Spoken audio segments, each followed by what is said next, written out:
Hi everyone, my name is Tanya Mitchell. I'm a host and producer of Startup Investor Pitch Lunch that connects global founders with Silicon Valley investors, angel investors and VCs, American investors with startups from all over the world.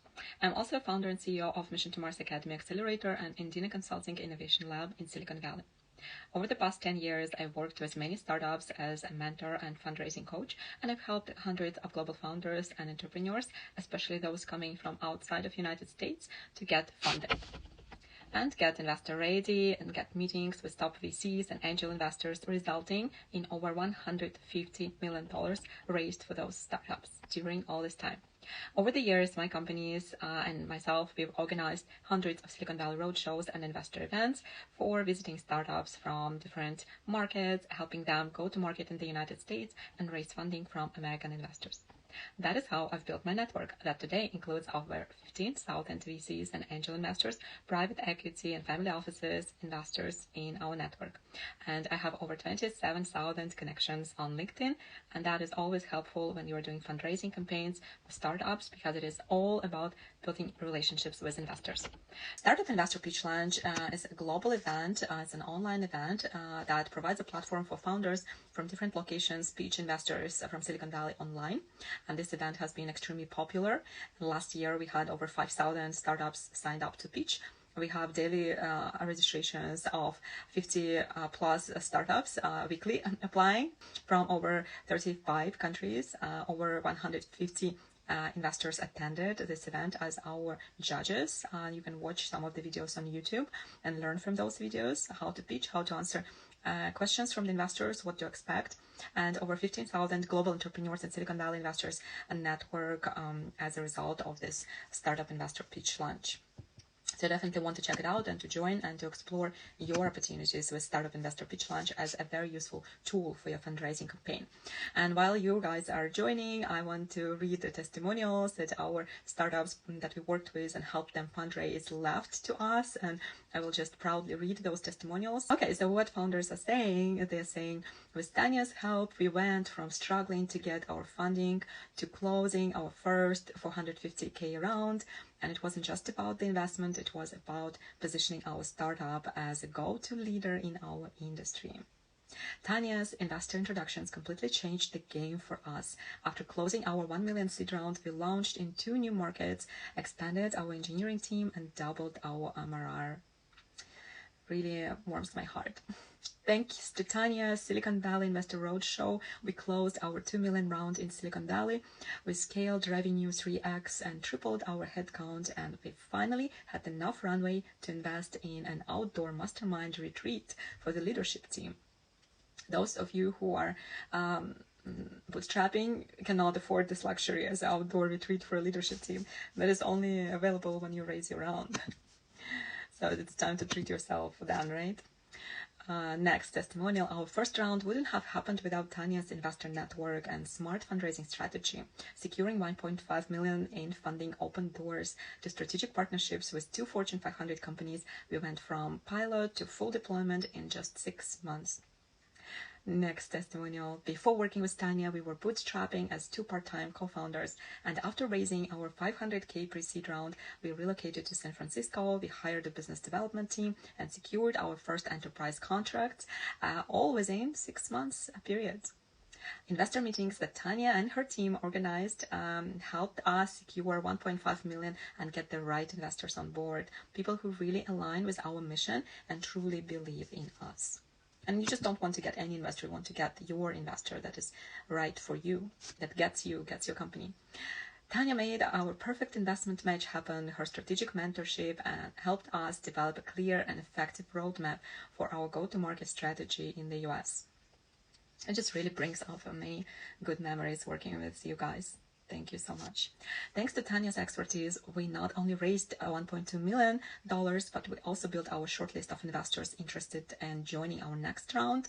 Our fundraising campaign that we ran in Silicon Valley also helped us engage with key industry partners. It's been an impactful journey of growth and support. Thank you. Thank you, guys. Raising 250K round through Tanya's Startup Investor Pitch Launch gave me the freedom to leave my corporate job, to move to US from Europe and focus 100% on my company growth. This opportunity really changed my whole life. I recommend Tanya as a fundraising partner to every early stage startup. So those are testimonials. We worked really hard to get them. As you can imagine, it's a blood, sweat, and tears of many people. Although my team is not too big, but they are very savvy, very smart, very capable, and hopefully you will get to meet them. So I've been extremely lucky to be in Silicon Valley in its best years, before Zoom, before all the remote work, when Silicon Valley was still a very tight networking bubble where you could meet pretty much everyone just walking on a street in Palo Alto on University Avenue or sitting in a coffee shop in San Francisco. But times have changed ever since, and today investors are much harder to catch offline as they've moved all around the place after the pandemic, and the game is also harder for founders as there are fewer in-person networking opportunities where you can actually meet investors. And even reaching out to those investors online these days is trickier because of all the AI marketing automation. Investors became completely irresponsive to cold emails, and it makes it really hard for founders to build relationships and build trust with investors this way. And that is why I feel like I was just very lucky to be in the right time, in the right place, to be able to connect and mingle with all those top investors in the best and glorious days of Silicon Valley. And today we will be speaking with you about fundraising challenges that so many global founders experience today when coming to American market, especially startups from outside of United States and even American startups that operate from Silicon Valley who aim to raise funding from Silicon Valley investors. Fundraising game hasn't always been easy for me either. I remember when I first got to Silicon Valley, I came to America as a professional immigrant, working for the tech corporations and business world before, and the world of government organizations. And that was a very slow-moving, big corporate tech world that was very conservative, very traditional, very hierarchical environment, especially when I worked in Asia and Europe before Silicon Valley. And that is why coming to Silicon Valley, I really quickly realized that Silicon Valley is a very different world. It's a world where investors and entrepreneurs share a very unique culture, very unique cultural code that is very practical, very efficient, very fast moving, very easygoing, very goal oriented, very efficient, and very different from conservative corporate or government world. Silicon Valley itself is a sandbox of innovation. It is a playground where world's geniuses, most genius minds, come to play and experiment and to test their hypotheses, to build their dreams, and really got it really quickly that I fall in love with Silicon Valley culture of experimentation and permissionless innovation that is normalizing and even praising failures and mistakes, that is supporting the spirit of entrepreneurship and big ambition and thinking outside of the box and being disruptive, questioning the status quo, moving fast and breaking things, collaborating and sharing knowledge and ideas with each other. And this culture and this mindset is very different from all other places in the world. Even within the United States, comparing East Coast and West Coast or Midwestern investors, you will see a very big difference. Certainly, Silicon Valley is very different from conservative environments and conservative investment culture that you may find in Europe and other emerging innovative ecosystems in Asia or Middle East. Silicon Valley culture of investment is very practical. It is very pragmatic, ambitious, and investors are looking for the next big thing. They love crazy big ideas, and founders who are crazy enough to shake the world, to challenge the status quo, to challenge existing leaders, and to create change. So today I will be sharing with you some of the lessons that I have learned working with thousands of startups and entrepreneurs from global markets, making many of them succeed in fundraising, and watching many of those who didn't work with me failing and iterating and pivoting and reinventing themselves and starting it all over again, because that is the spirit of Silicon Valley, and this is a Silicon Valley mindset, and mindset is not a destination. So Silicon Valley, that's why they say it is a mindset, it is not a destination. And once entrepreneur is entrepreneur for a lifetime, that's what Silicon Valley spirit is about. And as you may know, the smartest entrepreneurs don't have to learn on their own mistakes.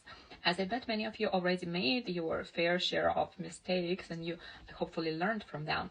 But today we will be speaking specifically about fundraising mistakes and how you can avoid those mistakes, those pitfalls, and maximize your chances to raise from Silicon Valley investors. Because if you don't know that those mistakes exist, you might have blind spots about having those mistakes, making those mistakes in your fundraising campaign, that can seriously damage your fundraising round and you might not be able to raise at all. So if you learn about those possible mistakes from this webinar, that will save you so much time and so much energy and will radically increase your chances to raise your first or second round. And that is why this webinar is so important, and you did the right thing by joining us today. And it will be very good investment of your time, I promise you. And this webinar will be very useful for the first-time founders that never done this before. If you're raising, especially from outside of United States, this is your first round and you want to enter US market and bring your company here. And this is, of course, the #1 market for entrepreneurs to grow and scale in America. And even if you are an experienced entrepreneur already and you already raised multiple rounds before and you still can learn something from today's webinar from me, as I can guarantee you there are still mistakes that you might be doing that you're not aware of. And if you fix those mistakes, you can seriously improve your fundraising results. And your next round, you will be raising faster and easier and have fewer rejections from investors. Now, as you know, I work with many startups from global markets and we select them to pitch at our Startup Investor Pitch Lunch, where we bring only top investors from Silicon Valley and beyond, and we need to make sure that your presentation, your pitch is on a good level, as we want to maximize your chances to succeed and we don't want to make a weird impression on our investors. So it's in our interest that your pitch is up to the level. And as you know, everybody likes to win and nobody likes to waste their time, especially investors who are very busy. They don't want to sit and suffer through bad pitches. That is why we help all our startups to prepare and to pitch well. So last year, Startup Investor Pitch Lunch experienced overwhelming demand from the startup world. We had over 5,000 startups registering to pitch at our event virtually, and we continue to see this 50 plus new registrations weekly, and our mailing list currently includes 15,000 founders from over 50 plus countries in the world. So every day I have multiple founder meetings in my calendar. I have multiple pitches that I'm evaluating. I'm looking at your pitch decks, listening to your pitches, giving you advice on your product, on your go-to-market strategy, on your fundraising strategy, on your pitch.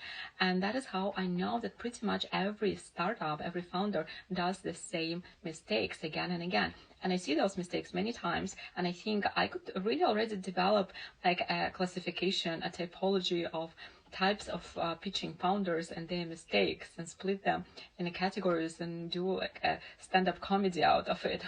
So it is very similar to investor behavior. When investors looking at your startup pitch or startup pitch deck, they can immediately see if you practiced your pitch and if you presented many times, or you are a newbie and you are doing it for the first time.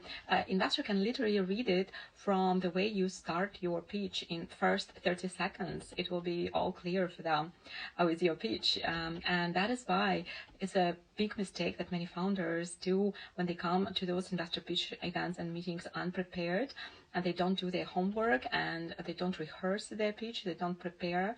So that is exactly what you should be doing before you start working on your mistakes, is rehearsing and over-preparing and fixing and improving your pitch deck, your pitch, your communication with investors to improve your fundraising results overall, because from those little details, your overall fundraising result comes.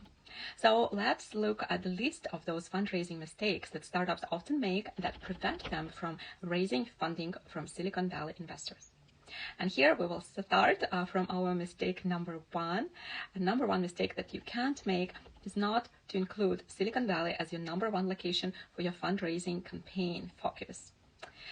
And Here, I will not get tired to repeat once again. If you are a tech startup located elsewhere in the world, you should definitely do your fundraising in Silicon Valley before anywhere else. Or you can maybe start raising from your local market and talk to your local investors and see if you can get some interest there, but then definitely come to Silicon Valley. That makes so much bigger opportunity for your company here. Bigger checks, faster deal making, more ethical and supportive investors, behavior, a great culture of working with entrepreneurs, and everybody tries to copy that culture in the world. They copy it from Silicon Valley. So you definitely don't want to miss on this opportunity coming here and talking to Silicon Valley investors and getting their feedback on your startup first, and then it might change your whole fundraising strategy and the future vision of your startup company. Silicon Valley or investors in the American market in general will ultimately be a very serious growth milestone for any tech startup. So you will end up coming here anyways. So why not to just start from this place at the beginning?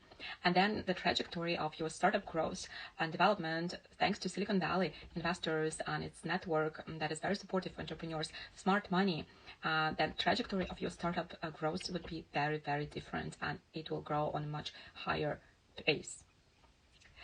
Because let me tell you, it's not even a secret that Silicon Valley investors are the best investors in the world. Silicon Valley investors are the most desirable investors for your startup, as they are all about those big checks, supporting the big vision, providing smart money, not just money, but connections and mentoring and advice and just support as you grow as a company, as a founder.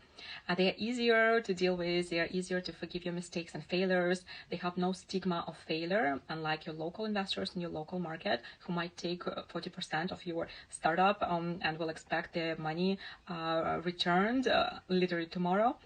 So Silicon Valley investors are easier to talk to have conversations and negotiations with.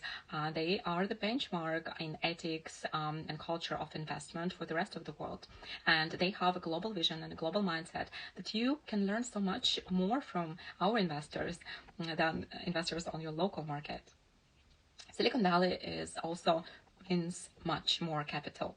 In 2024, Silicon Valley investors deployed a significant portion of the total US venture funding. It was around $90 billion out of a total $178 billion. And this amount represents 57% of all US venture capital funding that was deployed last year. So the competition is very aggressive too, but it is beneficial for you to compete with all the best of the best founders that come here from around the world, and it helps you be prepared for the American market in general from the fair competition in this market from the very beginning. So to summarize, raising funding from Silicon Valley investors means rapid growth for your startup, faster scaling, bigger checks, more support, more resources, growth-oriented mindset, inspiring and stimulating environment, culture of innovation that is becoming a benchmark for the rest of the world. And that is why, no matter where you come from in your founder journey, Silicon Valley will always be the mecca for your fundraising and the end goal of your fundraising game in general. So mistake number 2 that we will be highlighting today is fundraising without fitting into the local culture or connecting with local players. Lack of culture, of knowledge of local culture, of the investment in the US, in Silicon Valley, and lack of connections, lack of warm introductions. That can be a really big mistake that can seriously damage your fundraising success. Many of you attending this webinar are coming from outside of the United States, from other innovative ecosystems and technological hubs, and each of them has its local specifics. There are cultural differences, how investment is done and how investors work with startups in those different countries. Behavior of investors are very different in various locations, and I know it because I hosted those roadshows in many different geographies. That's how I know that investors in Middle East are different from investors in Southeast Asia, that investors in India are different from investors in Brazil, that European investors are more conservative than American investors, etc. My point is that American culture of investment, since it is home to the world's biggest tech companies and majority of unicorns, has become a benchmark for the rest of the world. And basically, there is a Silicon Valley style of working with startups and investing in startups that is perhaps easier in a way and more practical and makes more common sense. And so it is the shortest path to success. that was developed in Silicon Valley. So there is still a custom jargon, the language that people inside this tech bubble speak. And even though they are accustomed to working with different cultures and international startups, Silicon Valley venture world still has its own network, its own language, its own culture, and its own code. So those code words that you will use in your conversations will immediately show investors if you are an insider or you are coming from outside of this tech bubble. So the way you approach investors, you want to show them that you can speak their language. You know how to write those emails, you know how to start conversations, what to say to make them interested, and because only in a few seconds you can grab their attention and make them interested to continue talking to you, or you can just lose them maybe forever. Investors will recognize immediately if you are a part of the club or if you know the game. And all those things will be reflected in all your startup documents as well, your pitch deck, your introduction email, and the way you pitch and the way you answer investor questions. So if you do not learn this language and this format, then everything you will be sending to those investors will be just confusing them. It will not resonate with them immediately. And investors are very quick to dismiss something that they don't immediately understand. So if they immediately don't see a value or a good reason to jump on your deal and take a closer look, and it takes them just a few seconds to make a decision and to reject you, to put your email in this archive folder where it can wait for a reply forever. That is why if you don't have a warm introduction, the first impression of your cold outreach email is so important. And you need to have all the right signals that you will be sending to investors. And you need to have everything looking exactly the way investors used to see it from the very beginning. They say that investors are like frogs. They will only eat you if you look like a fly, like what they used to eat. If you look something different or unfamiliar, they won't eat you, and they won't spend much time trying to understand what kind of fly you are, what kind of startup you are, because they have hundreds of other startups bombarding them with those emails on a daily basis. So if you want all of your materials to send investors the right signal, to look perfect, not to look outdated, not to look like they were last updated last year, not an amateur designer pitch deck, please, like you did this pitch deck last night, and that all doesn't look serious at all. It doesn't send the right signal to the investor.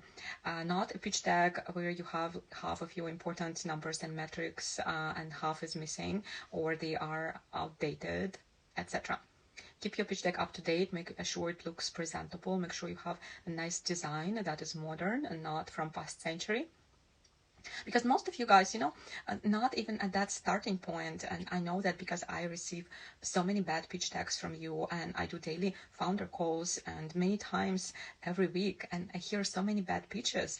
So that's how I know that the starting point of many of you, most of you, is when you are not a fit for those investors and you're not even aware of this. It's good that you're coming in my hands where I can coach you and give you feedback and make sense of your pitch presentation that is a very first draft is just not suitable for investor meeting. So most of you are not in a good shape for raising your first round, and then often you have no idea who you're competing with, that your competition is very strong, because the Silicon Valley is the playground where the best of the best are competing, especially with this AI revolution.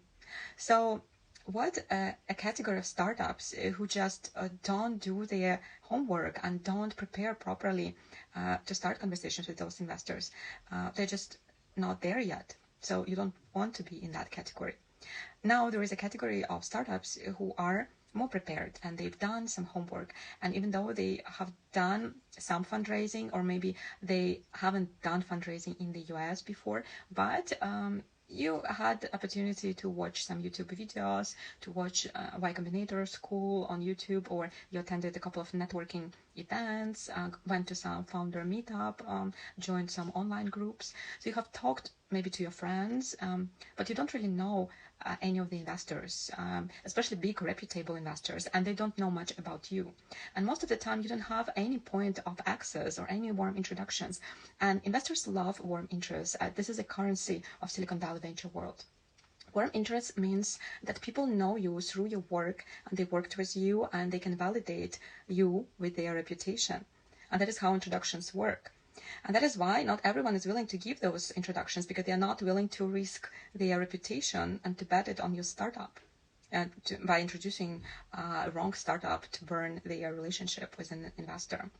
It is important that people know you, people worked with you, that they can vouch for you and validate your experience as a founder, especially if you don't have much of a track record of successful exits, previous projects in the US. And that is why it is so important, especially if you are coming from outside of Silicon Valley, is to level up your online presence, to keep your LinkedIn and your X profile page up to date, to make sure your online presence is working in your favor, so that investor decides to Google you, they're going to find something positive to read about you.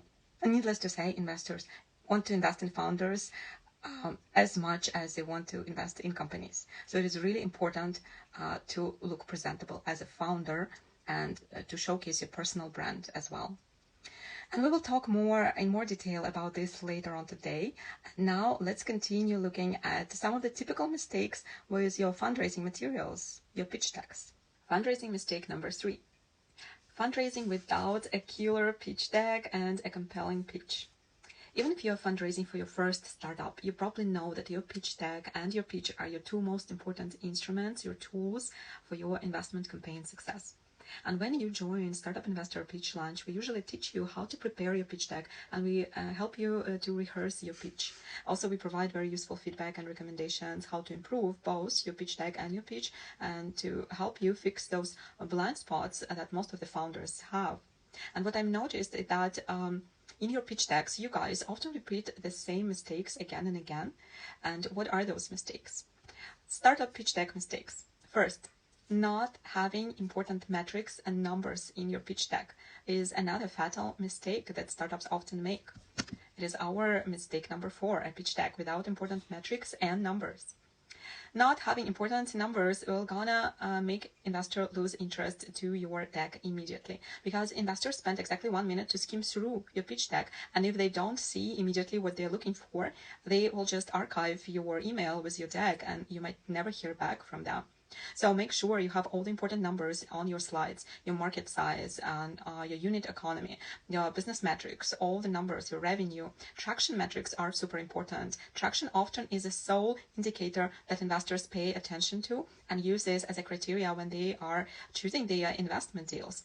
And you often miss those important things, and you don't include your traction metrics where you are on your roadmap today, and should be on your deck, but it's often not, because you think what's important is your financial projection. But no, investors want to see some reality check and a proof of concept that your business is capable of generating revenue, that your clients need your business.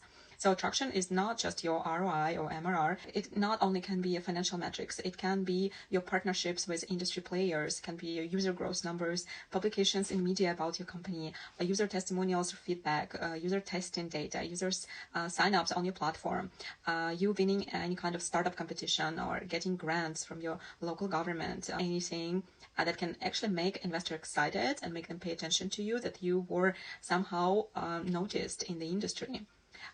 So those are, even your social media following can be a metric when you have nothing else to show. So make sure you have some numbers to excite investors in your pitch deck. And think creatively what objective signals you can use to prove that you have something worthy of investment there. Pre-money investment at an MVP stage, they just do not look interesting to investors when they do not have those important metrics and numbers. So it's funny how things seem to be so obvious and easy, and yet how many of you, no matter how advanced and far ahead in the game you are, you always have something that can be improved. And I keep correcting the same mistakes again and again, even in the very already experienced founders. As we all have blind spots, and that's absolutely normal, that sometimes you just need an external feedback, an external partner to give you a perspective on how your pitch is being perceived by the investors. Especially when you come from other environment. That is why I recommend you taking those mentoring sessions, pitch training sessions with us, and get your pitch deck review, so you can be confident that what you are showing to investors actually makes sense. Okay, great. And our next fundraising mistake, number 5, is not identifying your US competition in your pitch deck. When you do not list your competitors from US market and you do not update your slide of your competitors with up-to-date research, because new companies appear on the market every day, and it's your job as a founder to do your market research, especially when you're coming to US market. So make sure you have all those cool new startups on your deck, and you articulate clearly how you stand out and how you're different from those startups, and how you're better than they are. So make sure that your competition slide includes American startups, American competition, not just competition from your local market. I often come across very similar startups as they come to pitch at our event, and surprisingly, they don't know about each other, that they exist. So you don't want to be in that category that doesn't do your homework, doesn't do your research. And when you come to meet the investor will know those other guys because they already came to that investor. It's a very small world. You're knocking basically in the same doors. So you want to know who your competition is, and you want to point at them to show your market awareness on your deck. So make sure that you're aware of your competition, because investors are. Startups, on your opening slide, you do not communicate clearly your company's mission and the problem your startup is solving. Surprisingly, but many startups often struggle to even explain what exactly they are doing. Most of you do not know how to sell your vision and how to make it look hot and sexy for an investor. So sometimes just the language you choose is too techy, or you do not quite brainstorm enough on better understanding your opportunity and the impact that the product makes on users' life or in society in general. Startups struggle to identify their mission and their vision, or even their product and what kind of problem they solve. It is surprising, but so many startups mislead investors with their first slide, and when they claim that their startup is doing something that exactly is not correct. That is why it is important to get, again, some external feedback before you go to pitch investors, because often you kind of think those presentations through in your head. It's becoming hard to see, to find those fresh angles. And for an external viewer, it is immediately obvious that I keep correcting people's missions like on pretty much every session that they have. So make sure you're very clear about the problem you're solving, who you're solving it for, and what your mission really is. I can say how many countless times I had to repackage the startup mission and to rewrite the first slide and the last slide to explain better what startup actually does. So we also do it for this short summary when we send an introduction email to investors. To make it sound bold and ambitious and attractive to investors. So your startup is not just your tech. It is not just a descriptive problem solving that you do when you search for your mission. You need to look in a much wider aspect, how you're making people's lives better, why you will be the next big thing, and how you will change the world with your product, and why investors should pay attention to your startup. You can use ChatGPT if you have to, but it's definitely better than just not saying it right. You must be able, as a founder, to explain the problem you solve in a very simple language without complicated jargon. Just explain it like you would explain to a 5-year-old. Use visual examples. Investors are often distracted when they hear many pitches, especially in a row, one after another. And that is why, in order to grab their attention, you must say something really catchy and memorable, and sometimes that will stick to their mind and they will not be able to forget or unsee it. You need to be able to infect their brain with your virus, or a viral vision of your product, of your customer, of your use case that those investors will be thinking about when they go to bed that night. So articulate the problem you solve in the most simple, visual, and memorable way possible is my advice. Next mistake number 7 that startups often make in their presentations is not showcasing your product use cases, not telling your customer story and sharing about your customer's journey. It is a very big mistake when you only have numbers in your PowerPoint, and then it is very dry and abstract and hard to relate for investors. It is not being memorable. This way you dehumanize your product and your company, and you become just one of many other pitch decks that investors see. When you show your customer success stories, use pictures, use videos, do your product demo. It's important for investors to see your product. To make investors fall in love with your product, you really need to tell a customer success story before and after, show some customer testimonials, show pictures of your happy customers when the problem is solved. Showcase your customer's biggest pain points so vividly so investors could feel this pain. Describe your customer problem very colorfully so investor could remember it. You can tell your personal story with your product as well. Don't forget, investors are only humans, and it was proven long time ago by Nobel Prize winners that decisions that are made by humans are rarely 100% rational and almost always emotional. That is why you need to humanize your story, your pitch as much as possible, and make it relatable, understandable, and memorable for investors. And I can't emphasize enough that it is your job as a startup to make those investors excited like children with your pitch and make them remember you and want to connect with you and want to learn about your company and become your best friend and want to be telling about your startup to their friends at dinners, and they want to join your board and support you in every way, not just invest in you. And some of you just can't do it. Some pitches are too dry, others are too boring, others have very low energy, some pitches are confusing or too long, or sometimes I feel even bad for investors that they have to spend their valuable time suffering through those unprepared, poorly done pitches. And not all of them are Shark Tank style, entertaining and fiery. Many of the pitches are really, really bad. And nevertheless, we do our best effort to help startups prepare for the pitch, but we only do that much. We only can do that much. We give you our best tips, recommendations, but we can't rehearse it for you. And it takes effort from you and your energy, your motivation, and your power of influencing investors and the audience to deliver that game-changing pitch that will make you rich and famous. And it's up to you if you want to do it and if you want to put in hard work to achieve that performance. So that is all I had to say about your pitch presentations. And our next mistake that we will be covering here is not presenting your big vision. Mistake number 8. Not communicating your mission. Too many of you guys are just simply afraid to be ambitious, to claim and project your leadership in big markets, to be assertive that you and your company will be the next Google, Facebook, or Amazon, and why exactly the world should pay attention to you. Investors are ambitious and they're looking for crazy big ideas they can brag to their friends about, a history they will be proud of, to be a part of that history, to attach their name to. And investors don't get to build their own companies, so they always seek to boost their ego with becoming a part of something really big and important. So that's why you want to give them that motivation, to show them big exciting numbers, big markets, big vision. You want to be passionate, you want to be inspiring, you want to show your big vision. So you want to be persuasive, and you need to believe that you will be the next Google yourself before you can convince investors. It is your job to put your trust in yourself and then put their trust in you. That is why you as a founder need to be obsessed with your vision, to be able to communicate clearly, vividly, passionately, be able to engage and infect everyone with your vision, to make investors excited about opportunity to support you, and be an evangelist of your own business. The truth is, many great founders often hold back, especially founders coming from other cultures.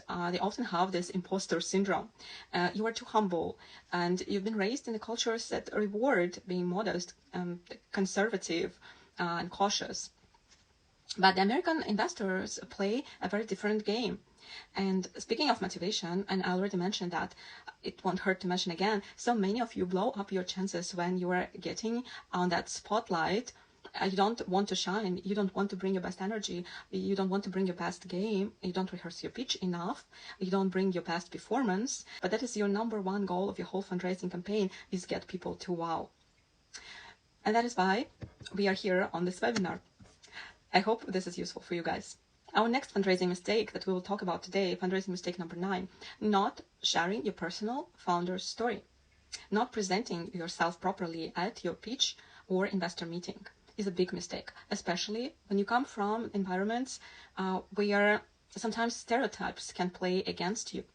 And you need to consider that. Language barriers, cultural barriers, your accent, hello. That is why you should start your pitch from projecting your authority and showcasing your expertise, your background, the companies you founded, the businesses you worked for, your key achievements, so people know that you are important and you did something great and that you have credentials, so they want to listen to your pitch. So don't wait till the last team slide to showcase that. By the time you get to that slide, you might already lose investors' attention. And the attention span is very short. I already said that. Establish yourself as an expert from the very beginning, an expert in the problem that you're solving and in the field that you're operating at. So Not selling yourself, not showing your personal qualities as a founder is another important mistake that founders often make.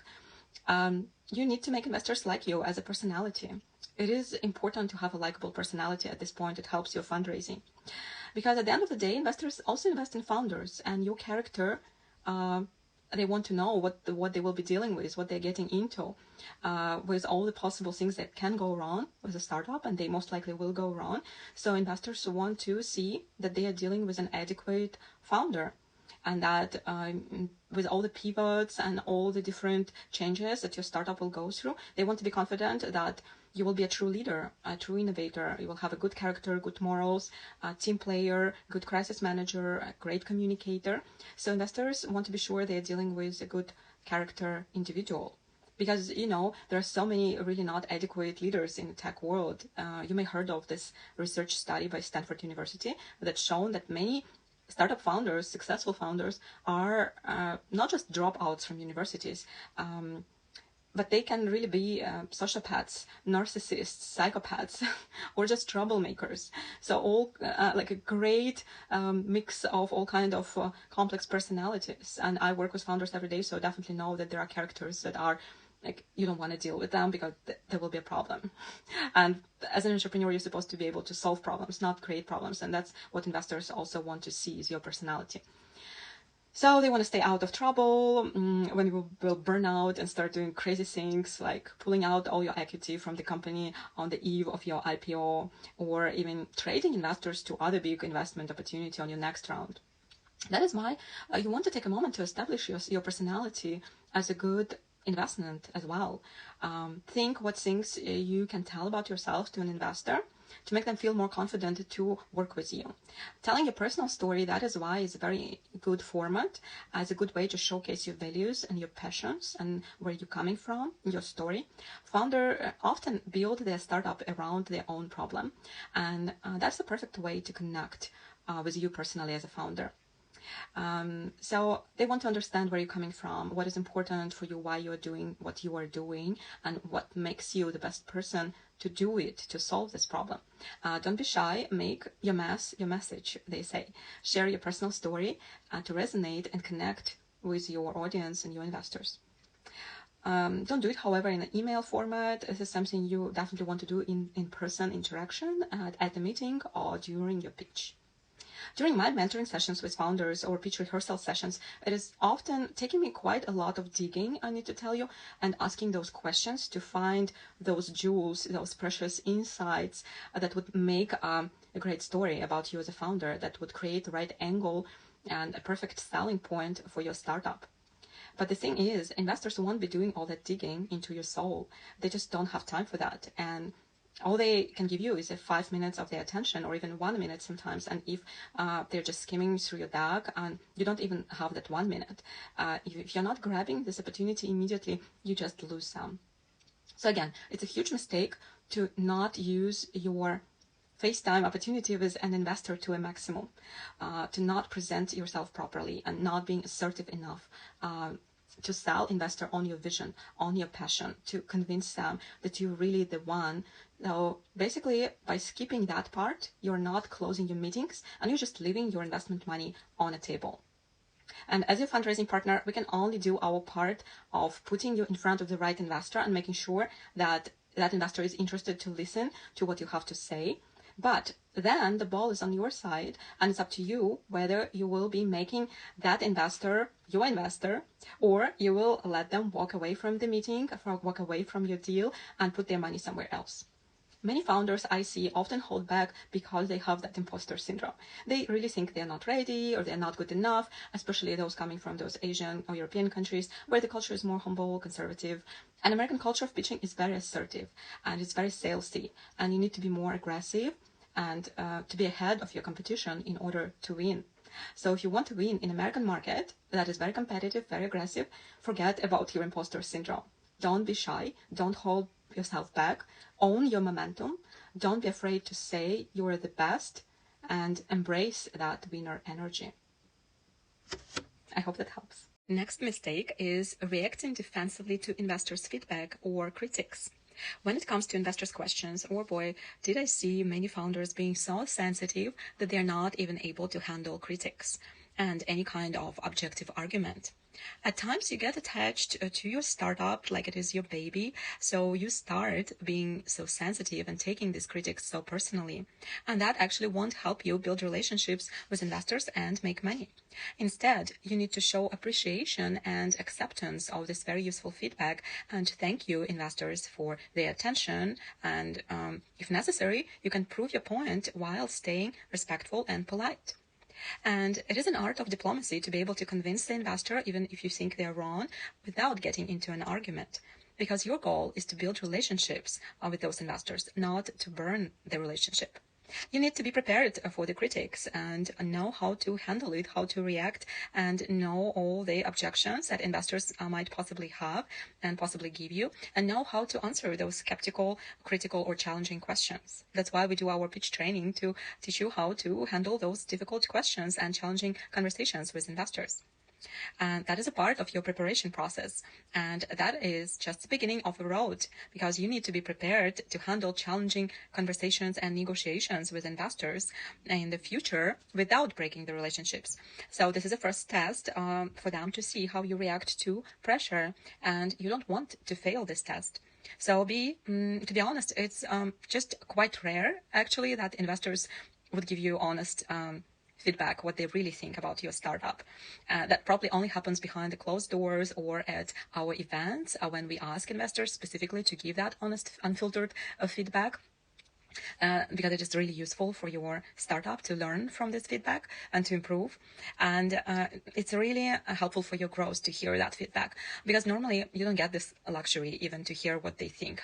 Because in real life, investors actually prefer to not tell you the truth and not to give you any feedback, because it is not in their interest. They don't owe you anything, and they want to be able to come back and enter the deal on your next round if it appears that you have something worthy of the investment at the end. And they don't want this feedback to work against them at the end, as later startups might also gossip or badmouth the investors. So it is more beneficial for an investor to just be polite and say, no, it's too early for us, or it's out of our investment mandate, or just a pass, or not interested. We wish you good luck. And they just won't engage in any conversation. You need to actually make an effort to get that feedback, to ask them to respond to you. And it's not really guaranteed that they're going to do it at the end. And this is how you know that honest feedback is really powerful and very valuable, because they will hold it back from you. So when you work with us as a part of our fundraising services, we do this work for you. We collect feedback from investors for your startup and share it with you. So from meeting to meeting, based on this feedback, you can update and iterate your pitch and improve your fundraising results. And you will see how much more progress your pitch will make during our fundraising campaign, from meeting 1 to the final investor meeting, when you will get the offer, hopefully, fingers crossed, and every feedback in the process that will be giving you, bringing you to that final point, will be very useful and will play a role. So you want to be grateful to receive it. And from the day 1, from meeting 1 to your final meeting, you will be improving, and until you will get that game-changing yes and an offer from your investor. Okay, our next mistake is fundraising mistake number 11, allowing rejections to affect your fundraising motivation.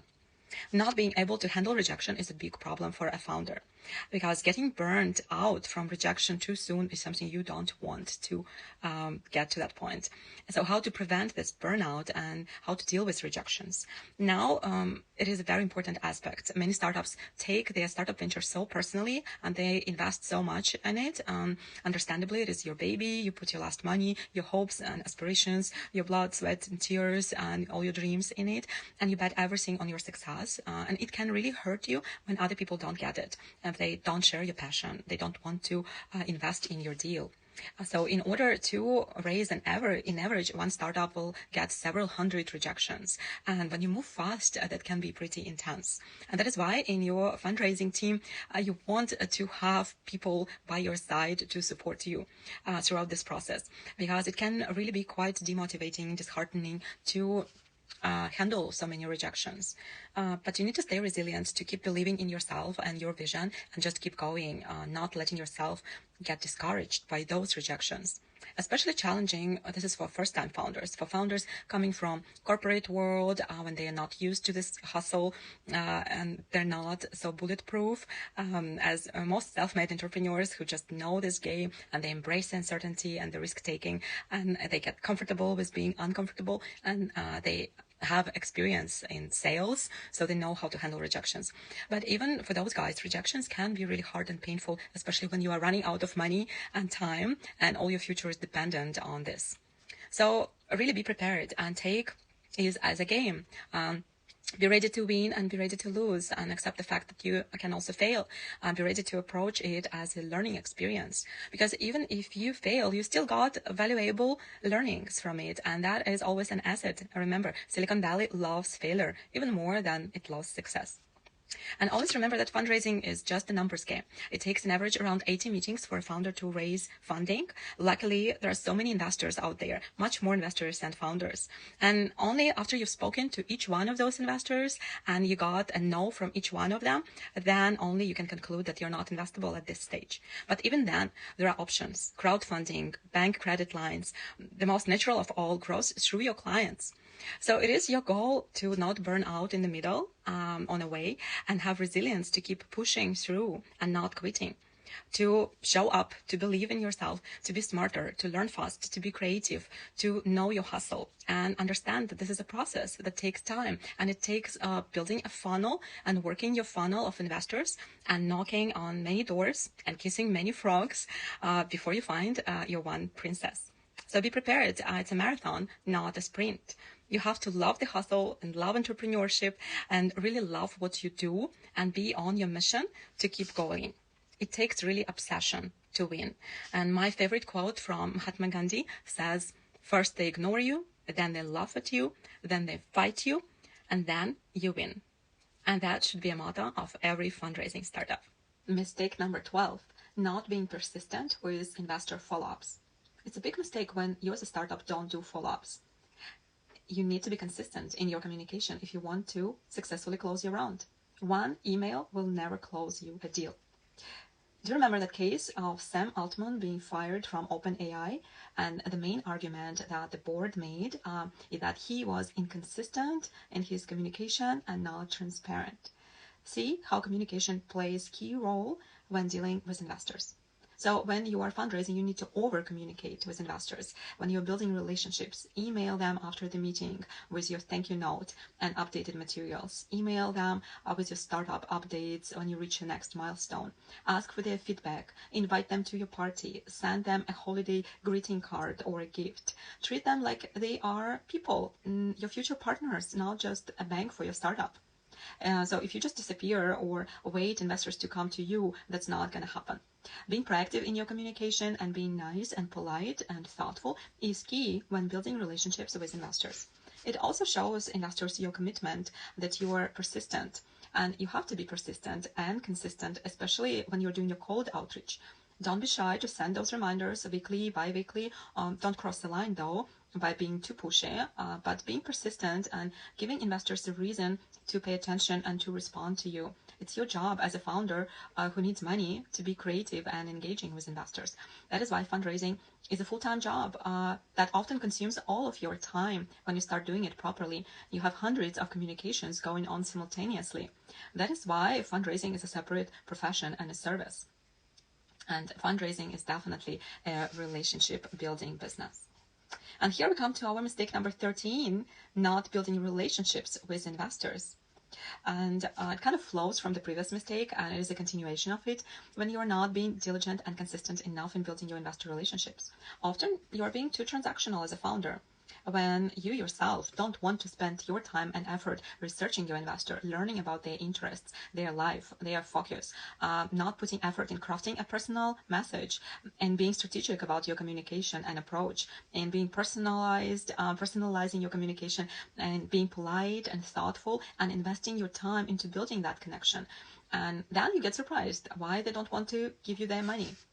You know, I have a PhD in psychology, and that helps me a lot. Also, being a woman perhaps helps, because women sometimes are more sensitive to those communication signals in general, and it takes also many years of insider experience in this industry to learn those investor behavior patterns, all the nuances, all the FOMOs, all the triggers, all the buttons that can be pushed to help you secure a meeting with an investor, and to help them take a meeting with you, pay extra attention to your startup, and to be willing to introduce you to their network. That's why you need to personally invest in those relationships, because it is also investment of emotional capital. Being a startup founder, you have to be a master of communication and master of building relationships, of building your network if you want to succeed in fundraising. Telling your story in social media and building a personal brand as a founder, because many of those startups, they often come across as impersonal. So you will definitely stand out if you start building your personal story and your social media presence, and share your social media updates with your investor network, and follow up with them regularly, organize investor events, send them greetings, as I mentioned, with holidays, and just be nice and pleasant and trustworthy person, and show you have good collaboration and partnership skills, and you have integrity as a founder. Then you also need to pick your investor wisely. Will you be comfortable to work with that person as a personality, to have that person on your board for many years? Is that person easy to deal with? Is he supportive? Do your values and personalities align? So they say investment in a startup is a partnership that can be more serious than a marriage, because you can't get out of it easily. You need to approach it just as much responsibility as you would approach any long-term partnership and relationship with commitment. So you have to be strategic about building these relationships and the choice of people that you will be working with and building your venture with. This investor outreach, matchmaking, relationship building is all a part of the work that we do for founders, as we already have built our investor connections throughout the years, and we constantly work on expanding our network. We host investor events, write investor newsletters, facilitate introductions for founders, help you book those investor meetings, and those fundraising activities we can help you with and be your advisor and partner and your team member on that journey to help you run a fruitful fundraising campaign for your startup. But what often can affect your fundraising campaign are other factors that are beyond relationships, that can be external to your startup, such as political news, market dynamics, investor current focus or priorities, something happening with their fund, or competition with other companies in their portfolio that you might not know about, things happening in the market today, or competition between the funds, or trends in specific industry, or broader economic factors, even personality preferences, or certain investors, their founder-investor fit. So what it takes to succeed in fundraising is being well-informed and being timely updated, and feel the pulse of Silicon Valley's venture beat, and know the right time, the right place, the right people to make investment magic happen. That's what it takes. This is why fundraising is a separate profession, and that's why I do it. And let me tell you, I really love doing it, and I do it well. So stay with me until the end today, and I will tell you exactly how you can work with me to level up your fundraising game. The fundraising mistake that we will speak about today is trying to fundraise remotely. You can't build the right network and connect with the right people in Silicon Valley from overseas. That's just the fact. So trying to fundraise in Silicon Valley while being abroad, that is not a good strategy. What happens when you're trying to cold call investors while being outside of the United States? First, because of all the AI automation, it now makes it almost impossible to get a hold of investors and make them respond to your emails or even read them. So most of such emails get filtered out by spam filters, and then investors just do not respond if they don't know you. And VC partners won't even open an email from someone they were not connected through a recommendation, through that warm intro. So very rarely their Twitter DMs will be open, and their LinkedIn they never check, since they're not the ones seeking for opportunities. They might not even check their LinkedIn messages.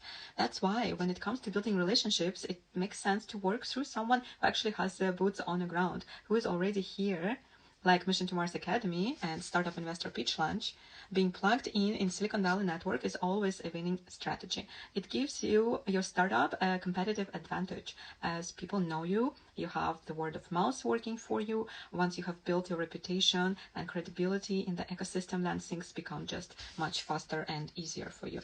That is why many startups, when they are not located in Silicon Valley, they choose to work with somebody who is based here, a local partner. Somebody who knows mentality and mindset of Silicon Valley investors, who speaks their language, who goes to those parties and networking events with them. And even though your world became virtual, just like our world, our worlds became very decentralized and virtual and Zoom these days, investors' old habits still die hard, and they still prefer to work with people they already know personally and they have built some social capital with previously. That is just a safety strategy. So they just reduce the risks of getting into something that they won't be able to control. They prefer to invest in people who they met personally and who was recommended by someone they worked with or someone they know personally. And that kind of warm introductions are hard to obtain online. Entrepreneurs, however, have to adapt and work remotely and connect with investors through local partners and come visit during those tech conferences. It's perfectly normal and common strategy to operate through a local partner.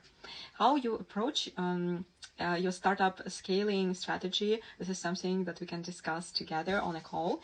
And today we don't know yet how current new administration will impact global entrepreneurship and the entrepreneurs' opportunities with American investors in the United States. That yet remains to be seen. But we can already predict it's definitely not going to be easier to do physical relocation for your team. It will be harder. But there are always options of hiring a local business partner, business development partner. You can have a virtual address and you can register your company in Delaware without even having a proof of residency or citizenship. You just need a proof of address. So nothing is impossible when you are a true entrepreneur, and our world is so interconnected today and there are so many opportunities. We live in the times of biggest opportunities. And we are here as your trusted partner to help and support you on your journey. So please keep in touch with us, be our friend, join our events, and just book a call to connect and talk with us. Okay, guys, so there are so many other mistakes that we can talk about today.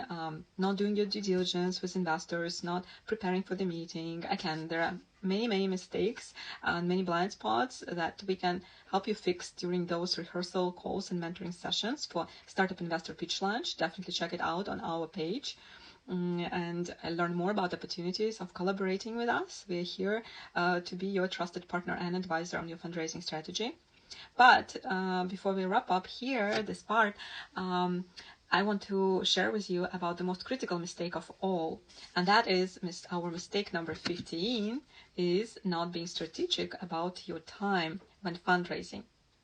Some of you may not understand this, but fundraising for startup is a race for your life.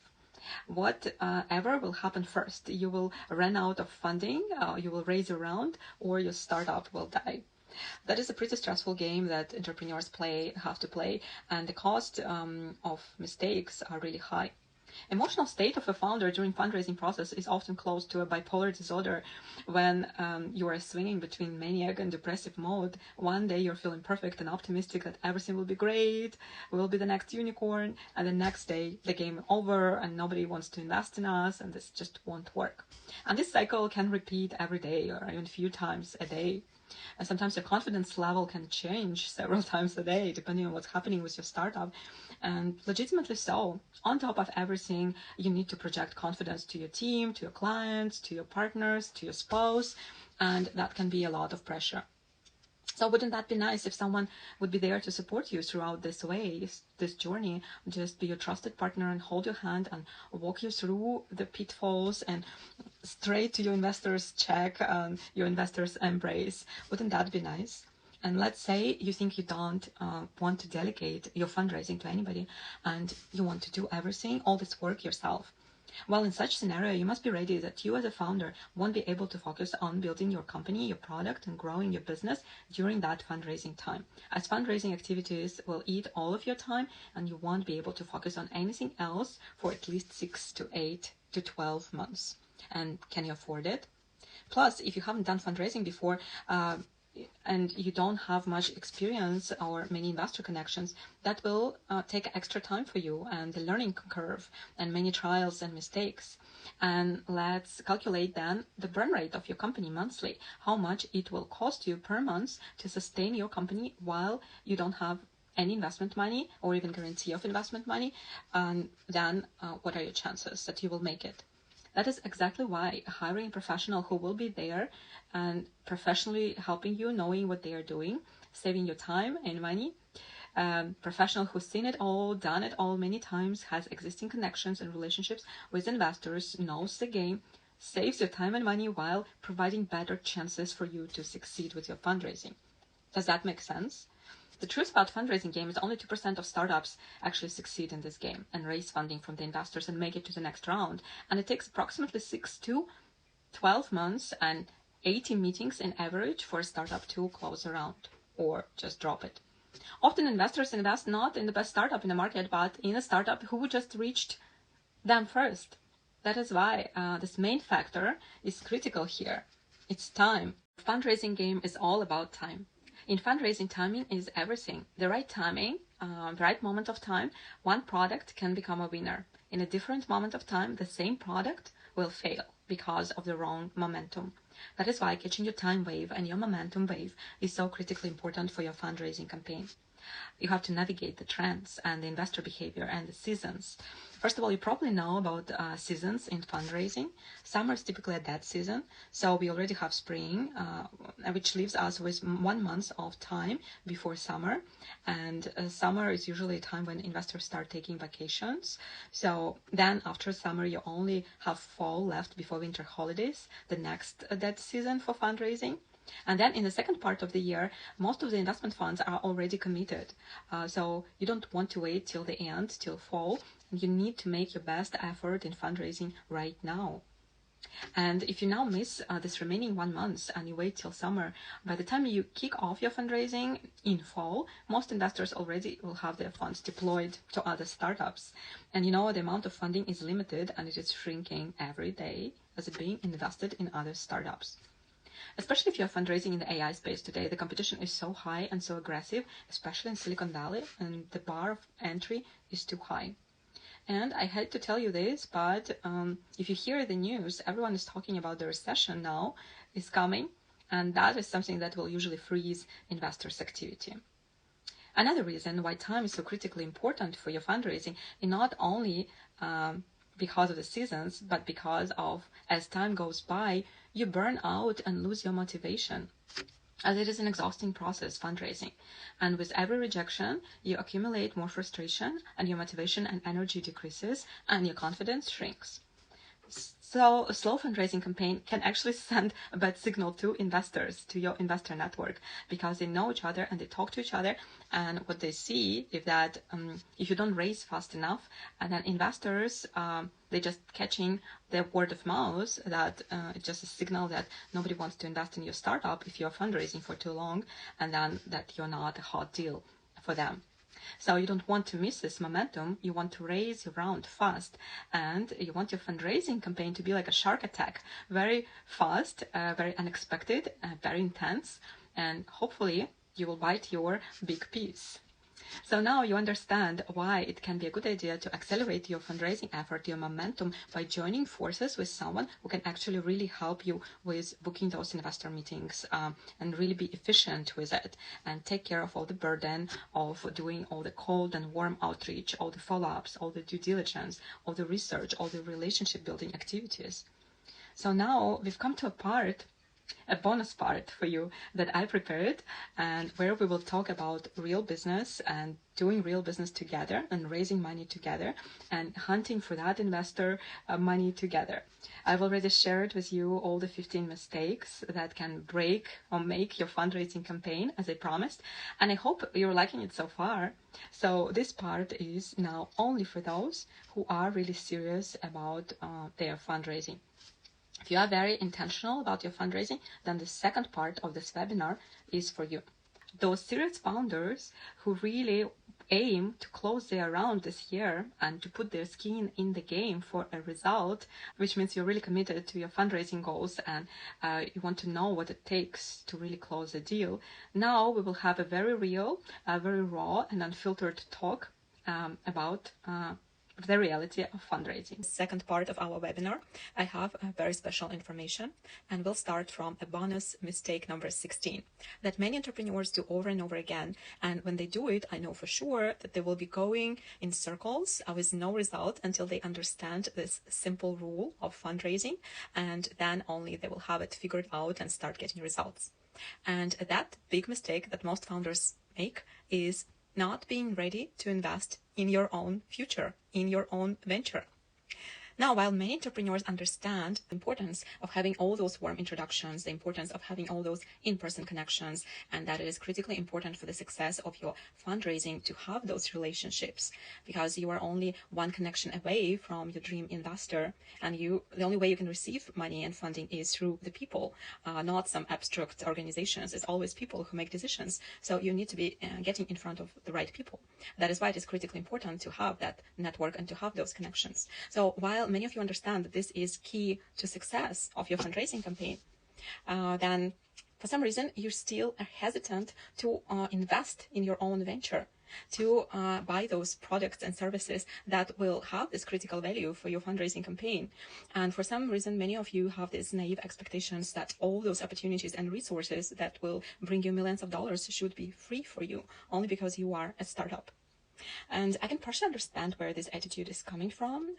That startups hear so many conversations in the industry about how we all should support young entrepreneurs and accelerate innovation. And there are really many organizations that receive their governmental funding or private resources to invest in those activities to support ecosystem and support startups. And startups might be receiving many resources from those ecosystems for free. And today startups can take advantage of many institutions that exist in the market to give those free perks.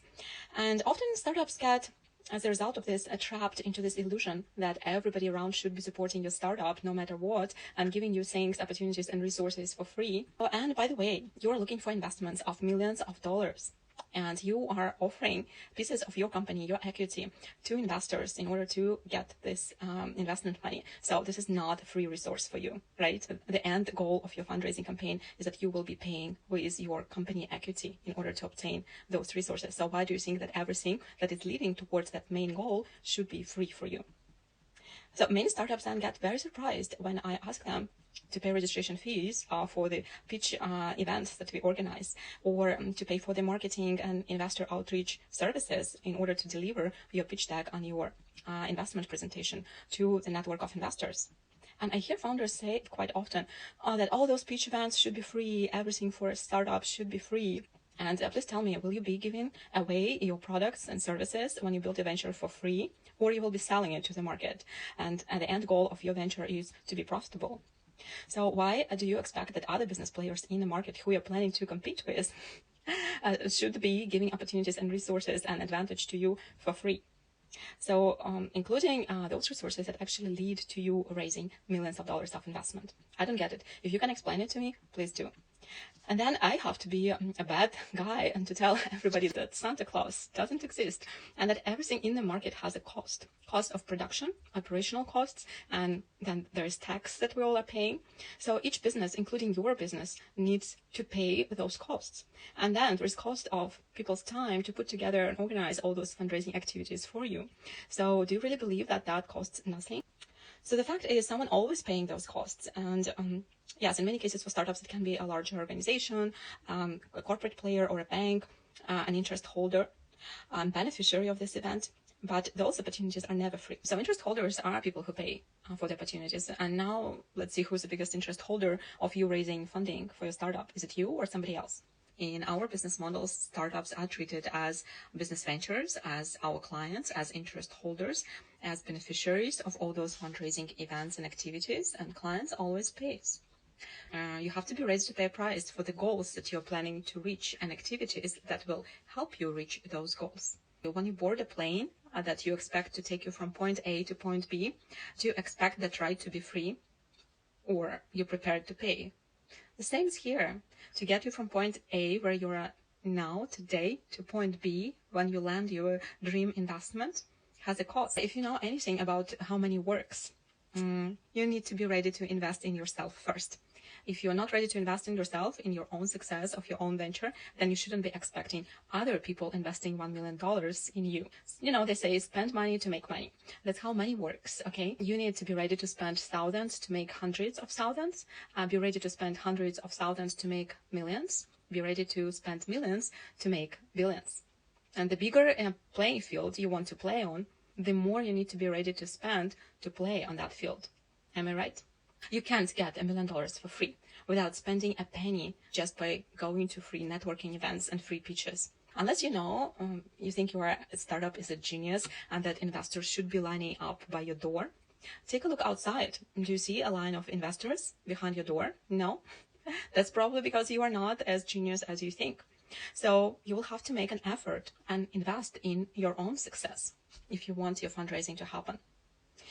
So if you think you are making a good economic decision by not spending anything on your fundraising campaign, if you think you are saving on your pitch tickets to investor events or conference fees or hiring professional fundraising service, then you will still pay a cost later. The cost of your wasted time, of your missed opportunities, of your burnt runway. At the end, the risk of not raising your round and losing your company will be the cost that you will be paying if you are not willing to invest in opportunities that can bring you success.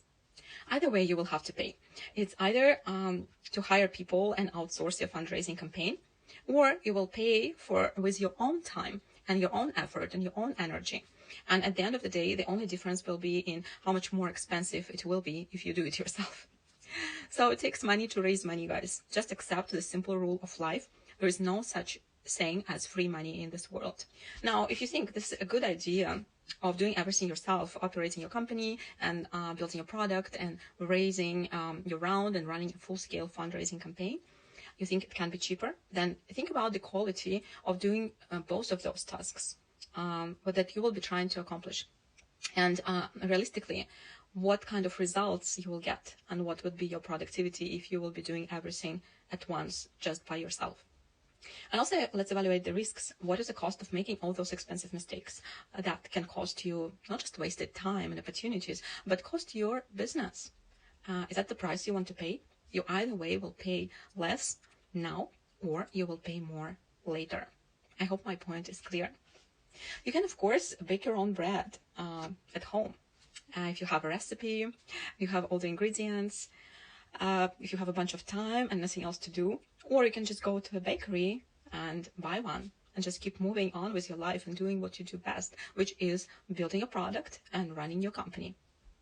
So bakers bake bread, realtors sell real estate, and we are providing fundraising services of investor relations, and help your business connect with your potential investors and raise funding. We are not a grant-giving organization. We're not a non-profit. We are business players, just like you. At the same time, at my company, we're not just consultants who will be giving you advice. We actually have our skin in the game with you. We go to investors on your behalf. We knock on those doors and make sure things happen for you. So we put you in front of the right people, not just tell you what to do. Then, of course, it's your part that you need to play. And you have to deliver your best pitch. You have to be able to close those investor meetings. And how well you can do it, that is another question. But that is your 50% of contribution to your fundraising campaign success together with us. But of course, when I say be ready to spend money to make money, I'm not talking to those of you who understand that. And I'm not talking to you guys who understand that those things cost money. We are on the same page. I'm also not talking to people who are super early stage, who are students or teenagers, and you are just idea stage, and you have this really harsh bootstrapping mode, just heads down, writing your code, and you're just saving your Starbucks money and money on your gym membership. In such case, then it's probably a little early for you to have this conversation with me. Then come back when you grow a little bit, and then we will talk. But the rest of you, if you still drink your coffee, your Starbucks coffee, and you go to gym, entrepreneurs by design are supposed to be able to make money. That is what entrepreneurship is about. Being an entrepreneur means you're able to make money. So let me present to you our fundraising packages and our special offer. To those of you who would want to work with us, I have something special to share with you today. Okay, let's just see what we prepared for you.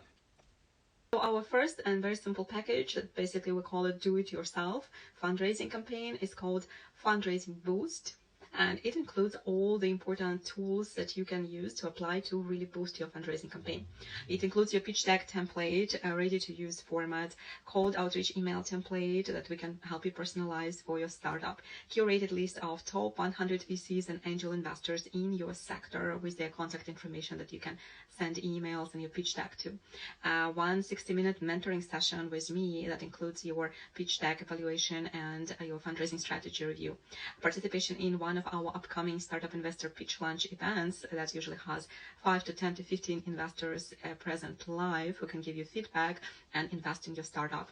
And distribution of your pitch deck to our top 5,000 investor newsletter and getting feedback from that outreach too. So those are great tools that you can apply to accelerate your fundraising campaign right now. You can do most of it yourself, and it's a pretty good deal. So you can actually check some of those services are available as separate tickets on our website, missiontomarsacademy.fundraising, and you can see that it's actually a better deal when you get it as a bundle package like this.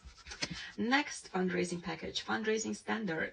It is a $10,000 package, and that includes a broader spectrum of fundraising services. It already has a 1 month commitment of fundraising investor campaign with us. That includes targeted outreach to 100 to 150 investors in your sector, in your startup stage and your industry via email or LinkedIn or phones, and tracking responses and collecting all the feedback for you. You're still getting your pitch deck review and upgrade from us. You're getting personalized pitch training. You participate in one of our upcoming pitch events. You are getting a mentoring session on your fundraising campaign with me. You get distribution of your pitch deck to our 5,000 investors newsletter. You get a customized list, a short list of your targeted investors selected by us, over 100 top VCs and angel investors in your industry.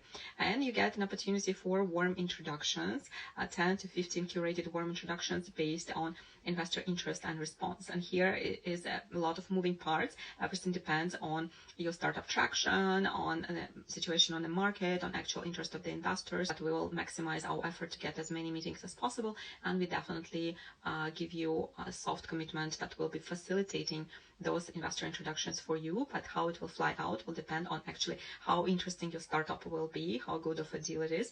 Because for a great startup, great product, great business model, investors just line up to get meetings. And for some startups, it's harder, and no matter how many effort you put in, you might not be getting much luck, and that requires some work to be done in order to get better results, and that's what we are here for. So basically, this package is already 1 month fundraising campaign that includes all those services, all those tools to help you win. I mean, we will be working as your partner and organizing all those activities for you and tracking the progress and updating you on the results. Our next fundraising package, Fundraising Premium Package, that has $15,000 value, and it includes even more, bigger number of activities that are delivering even greater results for your fundraising. You are getting pitch deck review and pitch upgrade. You're getting personalized training on your pitch, Q&A with investors, and your fundraising strategy mentoring session. You participate and pitch your startup at 2 of our live events with investors online, and you're getting results from each event. You get fundraising strategy review session, and you have a coaching session for a startup CEO, for a founder, with me on the issues that most interest you. You get distribution of your pitch deck to our 5,000 investor database as a part of our newsletter. You get a customized shortlist of our 150 plus US-based investors focused on your industry and your startup stage. You get, as a part of our 2 months active fundraising campaign for you, targeted outreach to 150 to 200 investors via email, LinkedIn, all possible channels, all the networking and investor relations service from us. You get opportunity for 15-20 curated introductions based on investor interest and engagement. As I explained previously, it depends on many factors, but most of all, it depends on how investable your startup really is based on your traction metrics. We cannot do, like, there is only much we can do. We can promise our best effort, but at the end of the day, it is how good your product is and how good your business is in order to make investors interest. Because if this is an MVP stage, if this is pre-money, pre-product, pre-users, pre-everything, then definitely it will take a lot of work, and then we cannot guarantee you a certain number of meetings, but we will do our best effort, and you will be getting as many introductions as we promise. But will those introductions convert into meetings depend on how much investors will be interested to take your deal. Okay, so you are getting all the support for your meeting scheduling, meeting follow-up, all the due diligence and deal closing support. We will be doing introductions to attorneys and different startup mentors, experts on specific topics, like helping you figure out your valuation or your deal structure. So all those things we will be assisting you with as a part of this 2 months fundraising collaboration. And of course, we aim for the best, which is closing your round. Our next package that you can be getting from us is a Fundraising Ultimate Package, $25,000 deal package. And that includes our ultimate support. 3 months we will be working side by side with you, helping you close your round. And that includes 3 months fundraising campaign, 25 plus curated introductions, warm introductions based on, again, on your engagement. It can be more meetings than that based on how investors react. And we definitely do our best effort to make them react better, to help you prepare your startup. You will get a full pitch deck review and upgrade. You will get a newsletter sent with your pitch deck to our 5,000 investor database. You get advanced pitch training and meeting preparation for every investor meeting that we organize. You get to participate in 3 of our upcoming pitch events once every month. You get bi-weekly coaching session for your startup with startup founder from me. You get a customized short list of your investors in US market, 250 plus investors. You get 3 months hybrid fundraising campaign with us. It's like all the efforts online, offline, on-site, outreach to 300 plus US-based investors via all possible channels, active investor relations development and investor targeting. You get on-site Silicon Valley roadshow, which is something that is not included in other packages. It is an actual roadshow in Silicon Valley when you come visit, and we organize in-person meetings for you. Just this one thing costs $25,000, just for you to know that this is our service that we provide to our corporate clients as well. Roadshow in person in Silicon Valley, where you get to meet investors and have face-to-face meetings for your startup pitch. It's a real life experience, not a Zoom meeting. Okay, and a meeting scheduling and support, meeting follow-ups, investor due diligence, full meeting preparation, all the debriefing after the meetings, all the follow-up on kind of homework, working on iterating and upgrading things from meeting to meeting, and of course deal closing support. We'll introduce you to our partners, attorneys, different consultants that you might need in the process, different strategic partnerships, warm introductions to your potential clients. Basically everything we can do, we will do for you, as you will be our best friend in this 3 months period of time. And together we can reach incredible results. I already showed you guys testimonials. You see how it works. You see that people really getting results. So I think 25K is not really a big ticket price for this good package of fundraising services. And you see this kind of remark here, disclaimer, that we're not taking success fees. We are not taking equity from your company for any of those collaborations, because we believe that we don't have to, nobody should be burdening founders with different hidden costs and success fees. You will give away your equity to everybody. That's not good. So because fundraising is a step-by-step process, and we believe that your ability to spend money should be linked to your milestones that you reach. So once you hit that fundraising goal, then definitely will have more budget, and you still will have need to do your business development, go-to-market services, and that is why, as a part of our agreement, we suggest that as a result of our successful fundraising campaign, if you raise with us, that you will be committing to keep working with us as your business development, go-to-market partner, and as a next stage, you will be buying our program that approximately can be around 5% of the raised round. But you're not just giving it away as a success fee. You are getting actual services on that amount that will give really great value for your business growth. and you will see already how much we over deliver and exceed expectations in the process of working with us, as we have many happy clients. So this is the terms, and we definitely want to ensure happiness of our customer.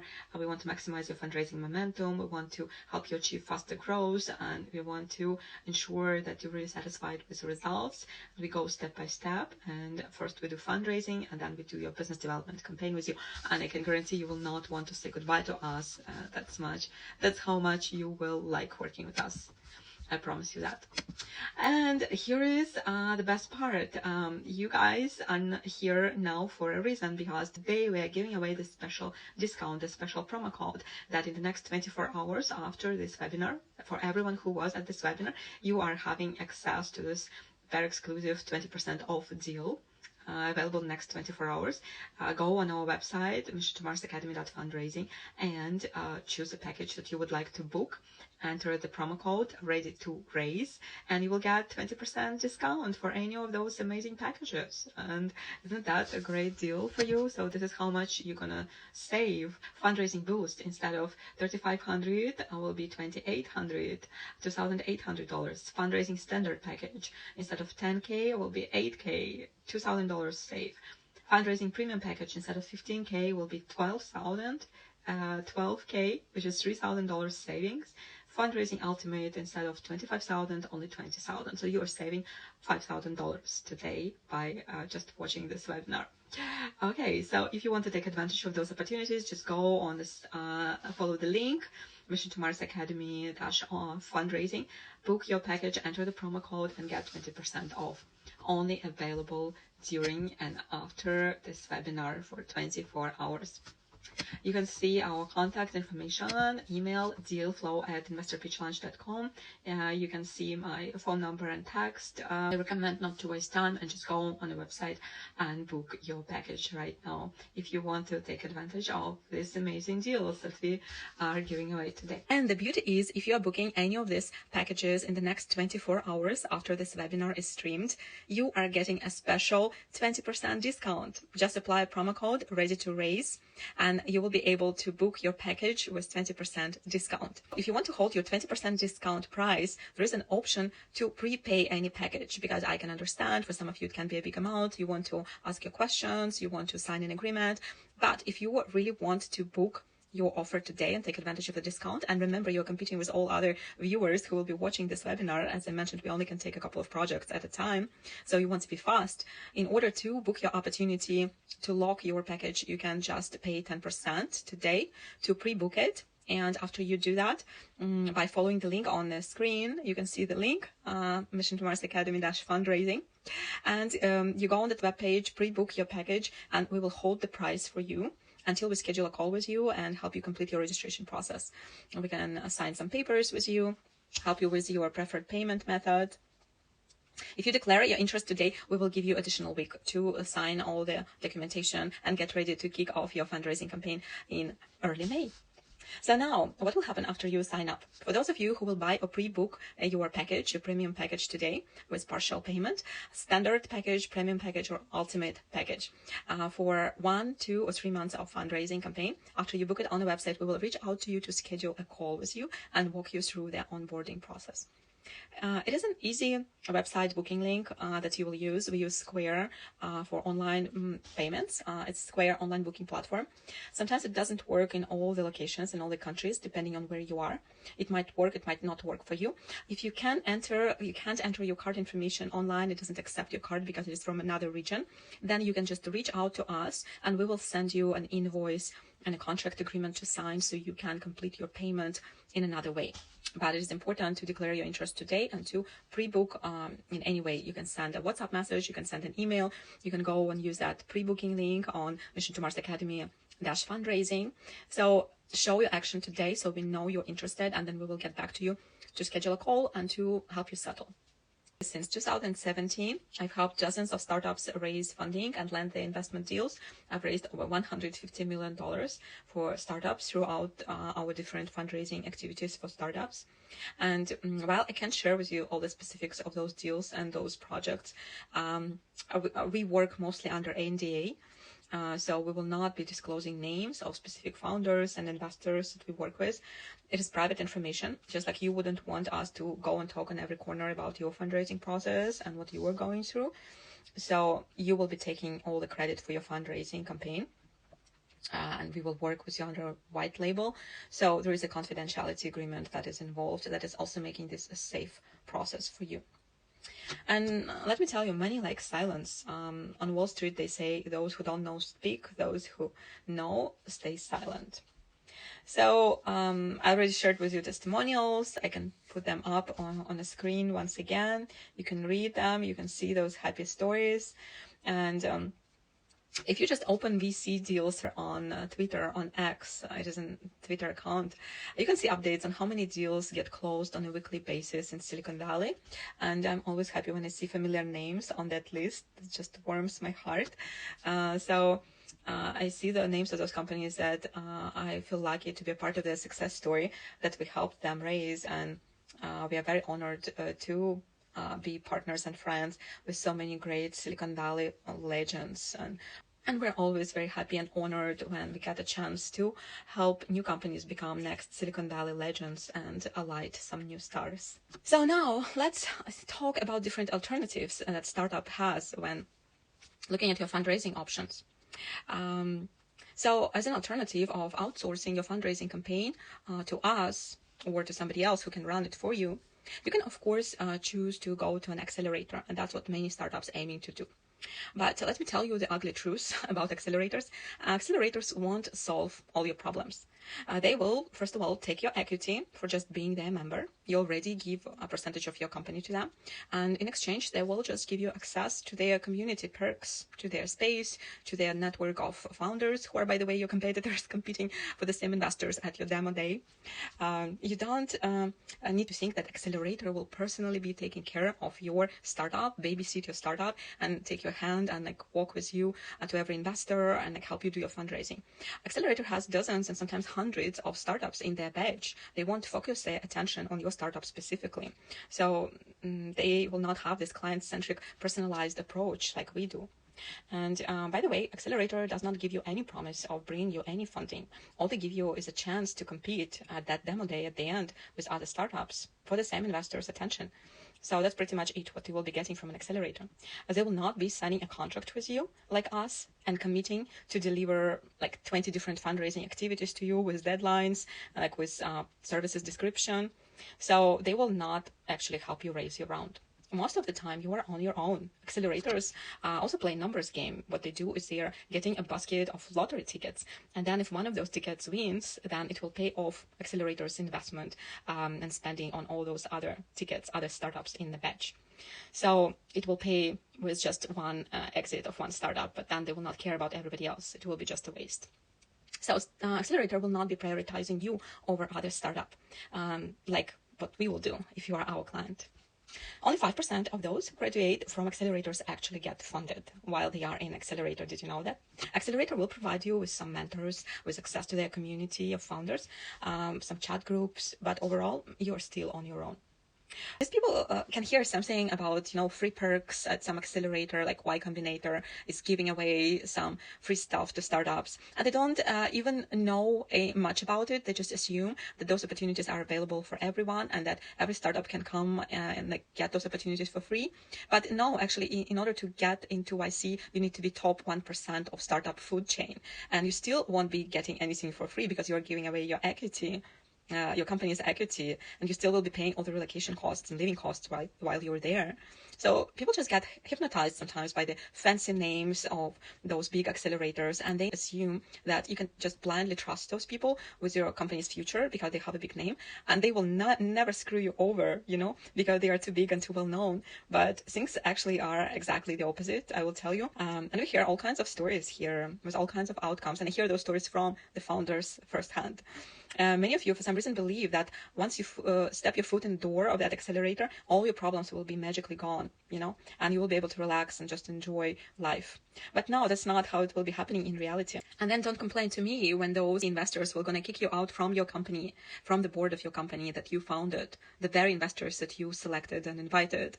to invest in your company will going to kick you out and replace you with another CEO because they believe that that CEO will be more efficient than you. That's what can happen, you know. And those are true stories, and they happened not once. And I hear those stories from founders themselves, because that's what happens when you give away too much of a control of your company. While when you work with us, you don't give away any control, right? We work by your side as your partner, as a service provider. You hire us, right? We are doing your fundraising for you, but you're still the one making all the decisions. We're not taking any equity or success fee from you, from your round. You have to invest a little bit at the beginning, but you keep the full control over your business and the whole process, and you make all final decisions yourself. Seems like a much better and safer deal to me. Now, next alternative that you might think of is that what I hear from many founders, you expect to find a venture scout who will do this fundraising hustle for you and bring you a deal for the promise of success fee compensation. That is a very typical story that I hear from every founder. But then many startups tell me they only want to work with someone for success fee. And what I can tell you to that is that when you work with an agent for success fee, to most startups, unless you're obviously a rock star among all startups, which is only 1% of startups, then those success fee agreements usually don't bring any results unless you're a top 1% of startups. Why? Because number one, those scouts, they don't focus only on your project. They have dozens of other companies they hustle for, they scout for, and they juggle different opportunities, different ventures. So often there will be a conflict of interests, and you compete with other companies on that scout's list. So the scout will be comparing different startups on the list, who is more likely to get that investor's interest, and not necessarily that would be your startup. Your startup will not be a priority. It will still be competing with other projects on the list of that scout. So there will be no loyalty or prioritization of your interest in any way. Scout will bring investor startup that the scout will have the most financial incentive to promote. So there is no commitment that it will be you, and there should be no expectation. Scout, in fact, can disclose some sensitive information about your startup that you prefer not to be disclosed or shared because you don't sign any NDA. So Scout doesn't owe you anything. You don't know what they're going to be doing with your startup materials that you will share with them. It can actually hurt your interest at times, but you won't have any power over it because you don't pay them. And typically, you don't have a confidentiality agreement, and they really don't have any commitment to you. So, and second of all, unless your startup is really strong, promising traction, Scout won't even agree to work with you to begin with, as Scouts prefer to take on projects that are like low-hanging fruits, that are super easy to get a yes from an investor because they already have significant traction. And trust me, Scouts will not really put much effort promoting you and knocking to every door for you if you don't look like an easy target, an easy deal for them, that they will not be making much effort for you. But most startups are not in that category where you need no effort. Most startups actually need to put in a lot of effort and a lot of personalized attention and require consistent, goal-oriented, pushing effort if you want to get results. It's a constant follow-up. It is a constant reminders. It is different communication channels that you're using. So it's a lot of effort that the scout will not be making. It's very likely that the scout at some point will just ghost you, and then you will learn that they're working with somebody else. There are usually hundreds of startups that offer me any kind of success fee for introductions, and they want to take advantage of my network of investors, but then they don't agree to pay any retainer. And I feel like I always want to help everyone because I love entrepreneurs, I love startups. I get excited about your vision. And then sometimes I can say, yes, I will keep an eye. If something comes across, I will show your pitch tag, etc.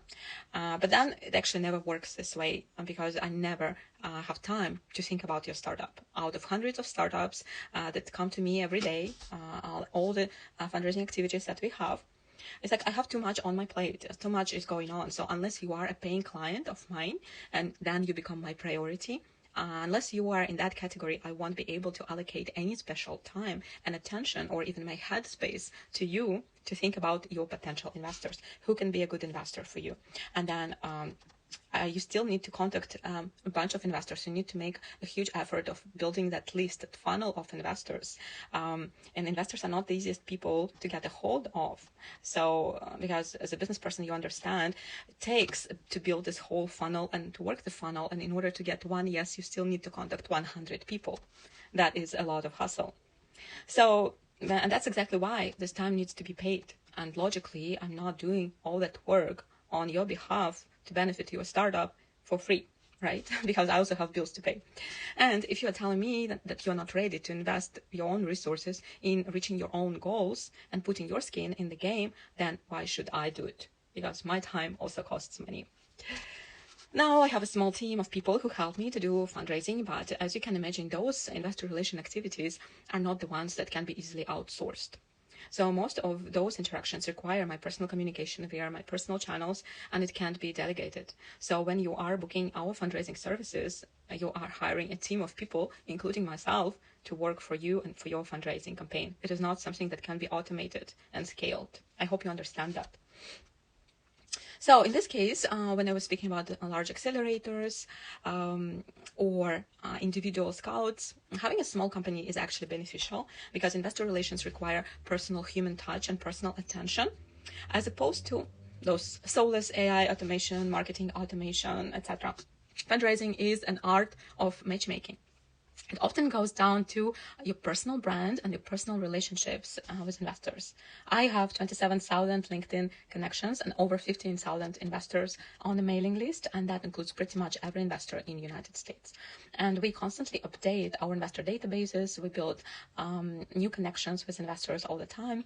And investors like working with me because I already have a name, I already have a reputation in the field, and my name often brings validation and credibility to those companies that I raise for, because investors already trust me. They know that I will be evaluating the company and I will not be bringing shitty deals to them. So investors are more likely to take a deal from me than from you, who they don't know yet. So some of you know that all of this Silicon Valley fundraising expertise that I have also comes with a PhD degree in psychology. And that also helps me with building relationships, with negotiations, with closing the deals. And as investors are humans at the end, and when you know and understand the motivations, where they're coming from, what their interests are, it becomes easier for you to convince them and to close your deal. Did you watch that show Billions with this character Wendy Rhodes, who was a psychotherapist in a hedge fund, and she had the most power over all the investment decisions in the firm? Well, I think in that movie that would be me. It also helps maybe being a woman in this game, because women are usually better communicators. At times it helps playing a woman card when dealing with investors. Investors are mostly men and they tend to be nice to women. So sometimes if you ask them nicely, they might take a meeting with you. Also, women are more adaptive in communication, more intuitive and sensitive when it comes to catching those small signals and investor behavior in negotiations, etc. While most of the guys, tech guys, they don't have much of EQ, emotional intelligence, as they are coders, engineers, tech geeks, and they're genius at what they do, but building relationships and communications is just not their strong suit. That is why if you're one of those guys, it's better to outsource your fundraising. Trust me. Being an immigrant with multicultural background and a global citizen with this diverse career experience that I have is also beneficial. I believe my background was just meant for this profession. It helps me better understand founders' journey when you guys are coming from those different locations, different countries. And I come myself from a developing country in Central Asia. Before I made it to Silicon Valley. So I have a good idea of what it takes for you guys to break into Silicon Valley, coming from all those different locations. And I can show you some shortcuts that I already learned. And I know exactly how those cultural factors and environmental factors coming from other places, other locations can affect your fundraising campaign. And I will be happy to help you to break through from your local market and become a global success story in Silicon Valley. So you probably already understood why you choose to work with me, because we have this client-centric approach, because we are transparent, we are growth-oriented, we support immigrant founders, we understand your journey, we provide personalized support, we have many different formats, how you can work with us, and we are more flexible. At the end of the day, we are personally interested in your fundraising success and in making you the next success story in Silicon Valley. But let me tell you, we don't just work with everyone. Just like you choose us, we also need to choose you. Luckily, there is no shortage of startup companies looking to raise funding in Silicon Valley. There are thousands and thousands of startups looking to get funded every day, especially with this AI revolution going on. So who do we choose to work with? First of all, we choose startups who have good chances to raise funding based on your traction metrics. That is why sending your pitch deck early on is important for you. So even when you don't have those early traction metrics in place, we still can help you maximize your chances to fundraise by providing our assessment, our advisory, our evaluation, recommendations for your fundraising strategy, our guidance and mentoring in the process of your fundraising campaign. But besides business traction metrics, we also choose founders who we feel comfortable working with. Needless to say, entrepreneurs often have intense personalities. That is why work ethics and communication style is important for us. It is important that the founder understands the process of fundraising, and because there are a lot of moving parts in that process, and that founder takes responsibility for their actions, for being coachable, ready to learn, ready to change things if needed, ready to work on improving your pitch deck, be open to accept feedback, be open to grow, to change your strategy, to collaborate with us, to listen, to follow our recommendations, to cooperate, to show up for the meetings that we organize, to provide updates on needed materials, to assist us in this process. Also to be positive and cool person to deal with, be optimistic, success-oriented, result-oriented, problem-solving mindset, self-critical, realistic expectations, be ready to take responsibility to deliver your best pitch, your best meeting performance. Be nice and polite with investors. Don't burn our relationships. Behave ethically in the process. Be respectful to all parties involved. And we will be happy to have you on board. And now let's just imagine for a moment your future success. Just emotionally connect with this possibility. Imagine you just closed your desired investment round and picture your success, how it will look like, how it will feel like, what it would mean for you. And what are those new paths that will open for you after you get to that point? What does fundraising success really mean? Startup capital raised, clear runway to grow and execute your plans, freedom to build, hire and expand, scaled operations, increased production, expanded team, rapid growth for your company, growth trajectory, revenue growth, market expansion, and scaling customer base, global reach, ability to attract new international partnerships and investors, new opportunities, access to new market, talent, business avenues, strong partnerships, new relationships with new investors, new partners, industry leaders, recognition and credibility, respect and popularity among customers and business world, innovation and R&D, budget to fund product development and further innovation, potential exit, a more clear path to your desired M&A or IPO.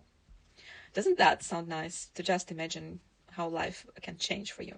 And then let's also understand the risks that the funding is not guaranteed and success is not for everybody. In fact, only 2% of startups succeed in this game. So what happens when startup fails? You don't raise funding. You don't have enough capital to support your growth and expansion. You get to a stagnation point when operations and market reach slows down due to your limited resources. You have declining metrics. You're failing your growth. Customer acquisition struggles. You have limited revenue or no revenue at all. You have limited market access, unable to get to new markets or get to high-profile investors. You miss opportunities such as partnerships, new deals, because nobody wants to deal with you when you are not on top. When you're not succeeding, nobody wants to shake your hand. Team uncertainty, team morale declines. Employees feel weight of uncertainty if you even have employees, but it's really hard to lead your team when you're not succeeding. Loss of trust of existing investors, customers who believed in you and your partners. So many unpleasant moments. Strategic pivots. You're forced to pivot. You're forced to try different things, to scale back. But everything is harder when you don't have funding. It's harder to even tweak your startup and iterate because you still need resources for that. Risk of shutdown. When you run out of cash, what's going to happen? You can be forced to file for bankruptcy, shut down due to insufficient capital. So it's like a really dark path that you want to avoid. You don't want to go to that path. So it's always helpful to have like a few risk scenarios where you are prepared if things don't work, what you're going to be doing. Do you have a job you can go to if this doesn't work? Do you have a savings account for your bank? So you want to be prepared to either outcome, to be honest with you. But if you work with us, then we will make everything possible and impossible for you to succeed. Okay, so, but how will you react if you fail? You still got you some useful experience. And even if you don't raise, you still got those relationships that you built with investors. So you know what to do, what to change. Hopefully you will start working on doing that. It will be harder, but it's possible. And then you will keep updating investors on your metrics and continue building relationships. And sometimes after a certain amount of interactions, investors can start warming up to you. And at the end of the day, you can turn them into your supporters. There has been many stories actually when investors came to those startups who they initially rejected after those startups have shown significant traction. I heard a number of stories like that. So startups were able to grow through customer base, but then investors actually knocked in their door. So you will win if you simply refuse to give up. If you just refuse to give up and you just go on slow burn, then you will still not fail. And then keep grinding and grow organically through your clients until investors come to you, or until you don't need investors anymore. Plus, you still continue building all those existing relationships. And then after every rejection, you just put that investor on a different list for updates. And you just keep sending them emails until they unsubscribe or say yes. So overall, having your trusted advisor on the American market by your side is similar to having a personal coach or a trainer helping you prepare for the World Olympic Games. When you are on your own, even though you can be the best athlete or the best startup, you're still on your own, competing against the strongest players in the world. So when you don't know the route, or you come from a different culture, environment, from a different background, you might know the rules, but you don't know yet how to win this game, and you don't have much practice or even time to practice. It's like, imagine preparing to climb Mount Everest and planning to climb on top of that gigantic mountain while you've never done that you haven't even climbed a small mountain. So that would be a very ambitious goal. And you wouldn't even doubt in that case that you would need to team up with the best guide and instructor who knows all the trails, all the dangerous pitfalls, all the weather conditions, all the safety techniques, and will just instruct you along the way, hold your hand, walk with you through that mountain climb, and save you from falling down and breaking your neck. Will save your time, save your energy, save your motivation, your winning spirit. So you can apply the minimum effort and continue operating your startup while getting the maximum result of your fundraising climb. Wouldn't that be nice? Sounds like a smart strategy to me. And it took me many years of this game to figure it out finally. And I will be saving you all this time and sharing all my wisdom with you. So you don't have to spend many years and many hours networking to figure out it the hard way. We already share a lot of hacks and recipes with you today to help you win and imagine what can be given to you when you are our client. And let's be honest, not every company is actually capable of raising a round on their own. That is why so many of companies fail, because they're just not doing it right, and they might be doing it for the first time. And when they burn out from all the rejections, from all the mistakes that they make, because it's very painful, and not everybody is resilient enough to go till the end, to go through all this startup death valley experience. So you don't want to take all those risks and waste your time at this learning curve, burning your operational costs while having this very expensive real-time experiment when the future of your company is at stake, because the cost of mistakes is really high. So you want to avoid making all those expensive mistakes that could have been avoided. Talking to wrong people who can waste a lot of your time. It can actually steal your intellectual property or harm you in any other way, because it is a competition still. So you can't be naive and think that everybody will have your best interest at heart. Be prepared that some people will be taking advantage of you as you fundraise, especially if you are really doing something groundbreaking. And if you're not protected with a contract or relationships, then it's basically all kinds of risks. And some people will just waste your time on empty promises, on conversations, on pretending to be who they are not. The truth is that most people you're going to meet at those free networking events would be useless for your fundraising, and also they will not be who they say you are. One guy pretended to be an investor and had a top-notch LinkedIn profile and was going to all those events, posing as an investor, while he lived literally in his car. The guy was a homeless person, posing as a cool investor online, and had all these titles, all these great names, that he's a mentor of all these accelerators, and at the end you never know. That is why you need to do due diligence on investors. That's how you will save your time. Or work with somebody who knows everybody, and can do checks for you. That's why you need to navigate this field with caution and knowledge and good strategy, using all the help you can possibly get. So it would be a really smart move for you if you have a budget to hire an experienced partner who would know the game and to work with you while you can focus on running and growing your company and hitting your milestones. It's like in legal practice. You won't be spending time learning all the laws to go and defend yourself, your case in court. You would rather hire an experienced professional lawyer, isn't it? And the same is here. Fundraising is a profession. It is an art and craft, and it is better done by people who are savvy in this craft, who have connections, who know the game, been there, done that. And I've helped companies raise over $150 million, so I probably know what I'm doing. So I'd love to work with you as your trusted advisor and your business partner and your mentor to share all the secrets about the fundraising process, utilize my connections and existing relationships with investors to help your company win, and to help you navigate your fundraising journey, connect you with the right investors, deliver you the best opportunities, help you get ready to rock your investor meetings and stand out from all your competition, and first and foremost, to achieve your fundraising goal of raising your investment round. Now it feels like you could use some help. If you really want to book your offer today and take advantage of the discount, you want to be fast. In order to book your opportunity to lock your package, you can just pay 10% today to pre-book it. And after you do that, by following the link on the screen, you can see the link, Mission to Mars Academy -fundraising. And you go on that webpage, pre-book your package, and we will hold the price for you until we schedule a call with you and help you complete your registration process. And we go and use that pre-booking link on Mission to Mars Academy -fundraising. So show your action today so we know you're interested, and then we will get back to you to schedule a call to onboard you. Okay, but honestly, if I were you, I would be booking your package right away. As I said, there are so many startups and I'm the only one. And my team is quite small, but very smart and very savvy and very, very capable. So we only can take a couple of projects at a time. But technically, you are now entering an auction, a competition with other startups to get this spot of working with us. So now I want to talk to people who still have doubts, who are still thinking this through, and you think you are still not ready to make your decision. So there are many of startups who will tell me now, even after I told you so many reasons why, like there are so many misconceptions about fundraising that founders have. Even after this, you might still think that this is way too expensive for you. It's a bit pricey. And again, today we talked a lot about money, but listen, if you are aiming to raise millions of dollars, like many of you do you really think that 25K is expensive to pay to buy $1 million for your company? Do you really think it is expensive?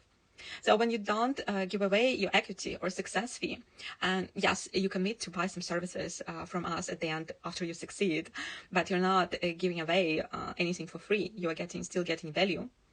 You're getting business value, and you're getting services and consulting from us. So how is that not a good deal? It's a great deal. I don't think it is expensive at all. Like, tell me how much the desired future for your company cost.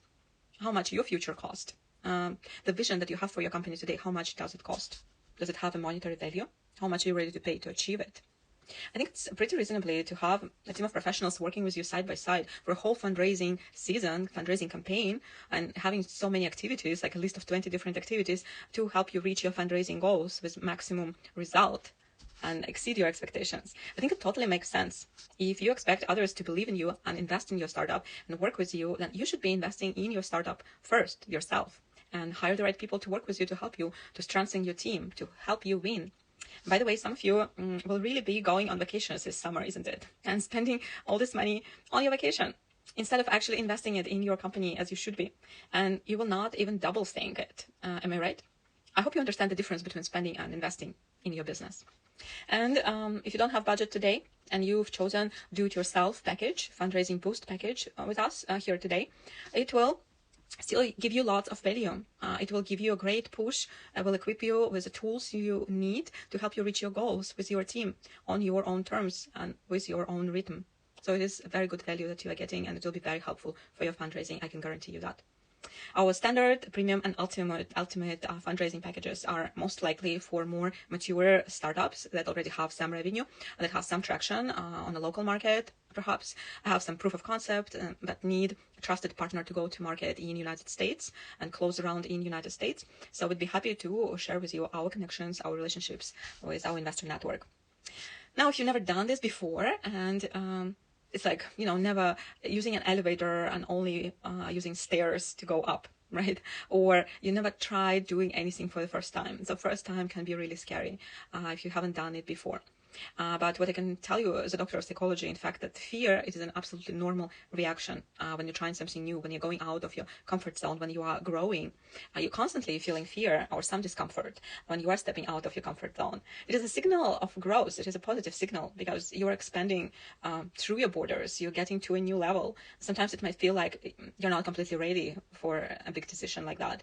But then the trick is we're never ready, and you need to do it before you're ready, and that's how you grow. You know that often your path is defined not by the decisions you make, but by the decisions you don't make as well. So it takes some courage and desire to get results, to reach your goal, to take some risks, although in this case there is no risk involved, to push you beyond your comfort zone and your usual today's current reality, because you are aiming to reach an incredible success. You haven't been at that level before, and you want to raise a big investment ticket. So you need to show yourself that you are ready for that. You are ready to play on a bigger field. So fear is your signal that you are on the right path and you are growing. And actually none of us is taking life-changing decisions and easy situations and easy life moments. If you look back at your life, most of those situations haven't been easy. They were pretty challenging situations when you had to make big decisions, important decisions, life-changing decisions, and it wasn't always comfortable. You were not always ready for those decisions, but that's how you progress. Nobody takes those decisions when times are easy. We take those decisions when times are hard. That is why they're called strategic decisions.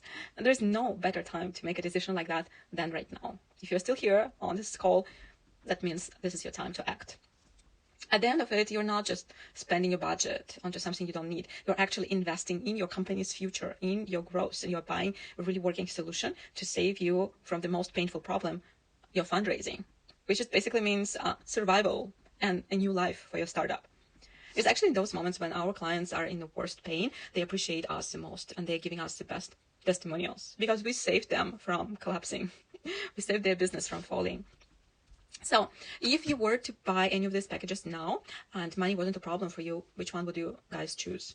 Standard, premium, or ultimate? I personally like the 3 months fundraising campaign because let's just be honest, we already talked today how much fundraising, really what it takes, how much time it takes. So when you buy only 1 month, it usually means that you either think you're super good at it, or you're already at your final stages of your fundraising and you need a little push, or you think you're so great that investors will jump right in, or maybe you're not 100% sure, you just want to try out the experience.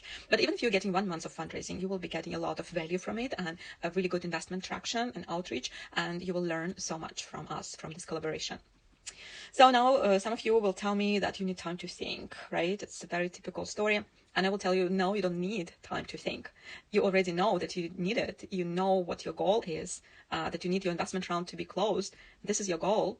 And it will be the same goal tomorrow and day after tomorrow until you reach that goal. And you need to take all the means, all the resources available, all the opportunities that come your way to do whatever it takes to reach that goal if you really, truly want to win. But here's the deal. Your goal will be there tomorrow, day after tomorrow, in a week, in a month, but our offer will not be here in the next 24 hours. You know what I'm saying? 20% discounts are only available in the next 24 hours after this video goes live. So, and as I said earlier, we don't need to sell too many of those packages. We only need to pick 2 good startups to work with to onboard for our next fundraising season. So we are looking for our perfect match as well, our perfect founder whose values align with our values, who will be fun and comfortable to work together and to help you close your round and succeed together. So as you see, we're not the ones here with a problem, right? It's not us fundraising. We're not running out of cash. You're the one who is fundraising, and I'm offering you a solution. I'm offering you help how to get there. It's like we're offering a Ferrari ride instead of a slow walk along the road.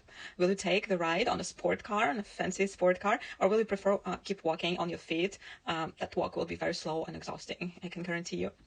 So winning a startup game is about being bold, it's about being ambitious and decisive, and I know you want investors to make decisions fast in your favor. So you need to be acting the same. And who you're really competing with right now is not just other founders, it is your time. Your time is running out. And you're competing with other 15,000 startups on our mailing list. Okay, we only have a couple of spots to close this fundraising season. So if I were you, I would already jump on this opportunity, and every opportunity I would have that would lead to me reaching my goal. But that's just the type of a person I am. I like to win.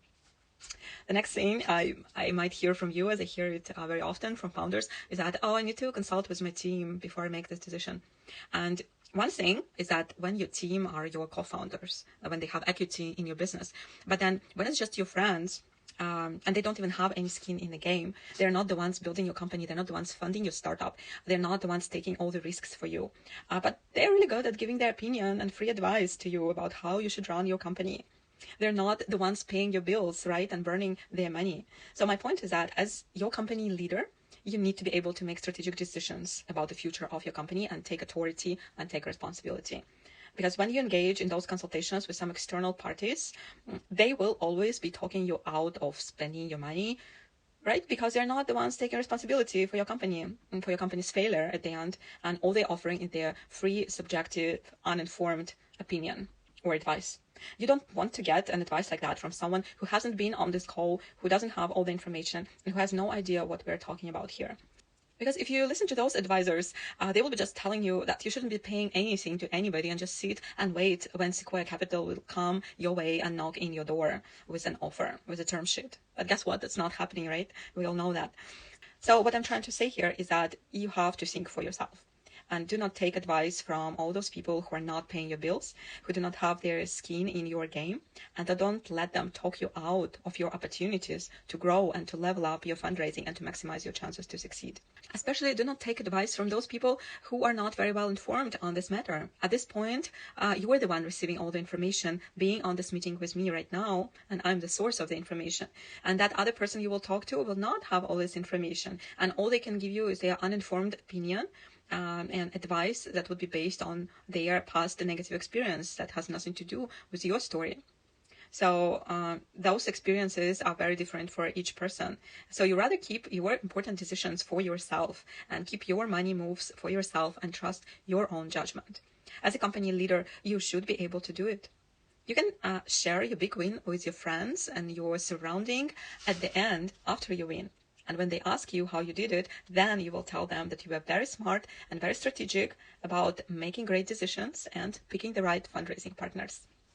At the end of the day, this decision is not even that big because fundraising is not a big deal. It's not a rocket science. It's nothing too hard when you know what you're doing and how to do it. So another objection here I hear often is that, oh, I tried this in the past, it didn't work for me, or my friend tried this and it didn't work for them. So, well, here what I will tell you is that, have you ever been on a bad date? Probably yes, right? We all been there. And did you stop dating ever after that? Or did you continue dating, hoping you will meet a better person that would be right for you, right? And now you know exactly what you like and what you don't like and what you're looking for, what works for you, what doesn't work for you. And that makes you more experienced in that dating process and actually positions you to win. And now you have better chances to find your perfect match investor. But your goal is still here. You still need that round. Never though you might have had negative experience in the past, but you shouldn't stop dating, period. You just need to change your strategy, be more careful who you choose to work with, but just keep doing it until your goal is reached. And you also, as a business owner, when you run your business, you know that very often you hear from your clients, like, I need to think about it, right? And that when what that client is really telling you by that they are telling you that they need more information. Because honestly, none of us ever is going out from any kind of sales call and planning to really think about something, right? Think about something you just spent 2 hours talking and thinking about. Because what will really happen is you will run your errands and your brain will deprioritize this task and you will just forget about it, and this will not solve your fundraising problem at all. The problem will remain unsolved while you now can just take this weight and put it from your shoulders on our shoulders with just one click of a button and one right decision that you can make right now. So it will now on be our problem to solve and deliver results to you. Because if you think of it, what made you be on this call? Probably your fundraising problem is a burning problem for you. It is emerging. That is why you're here. Otherwise, you wouldn't be here.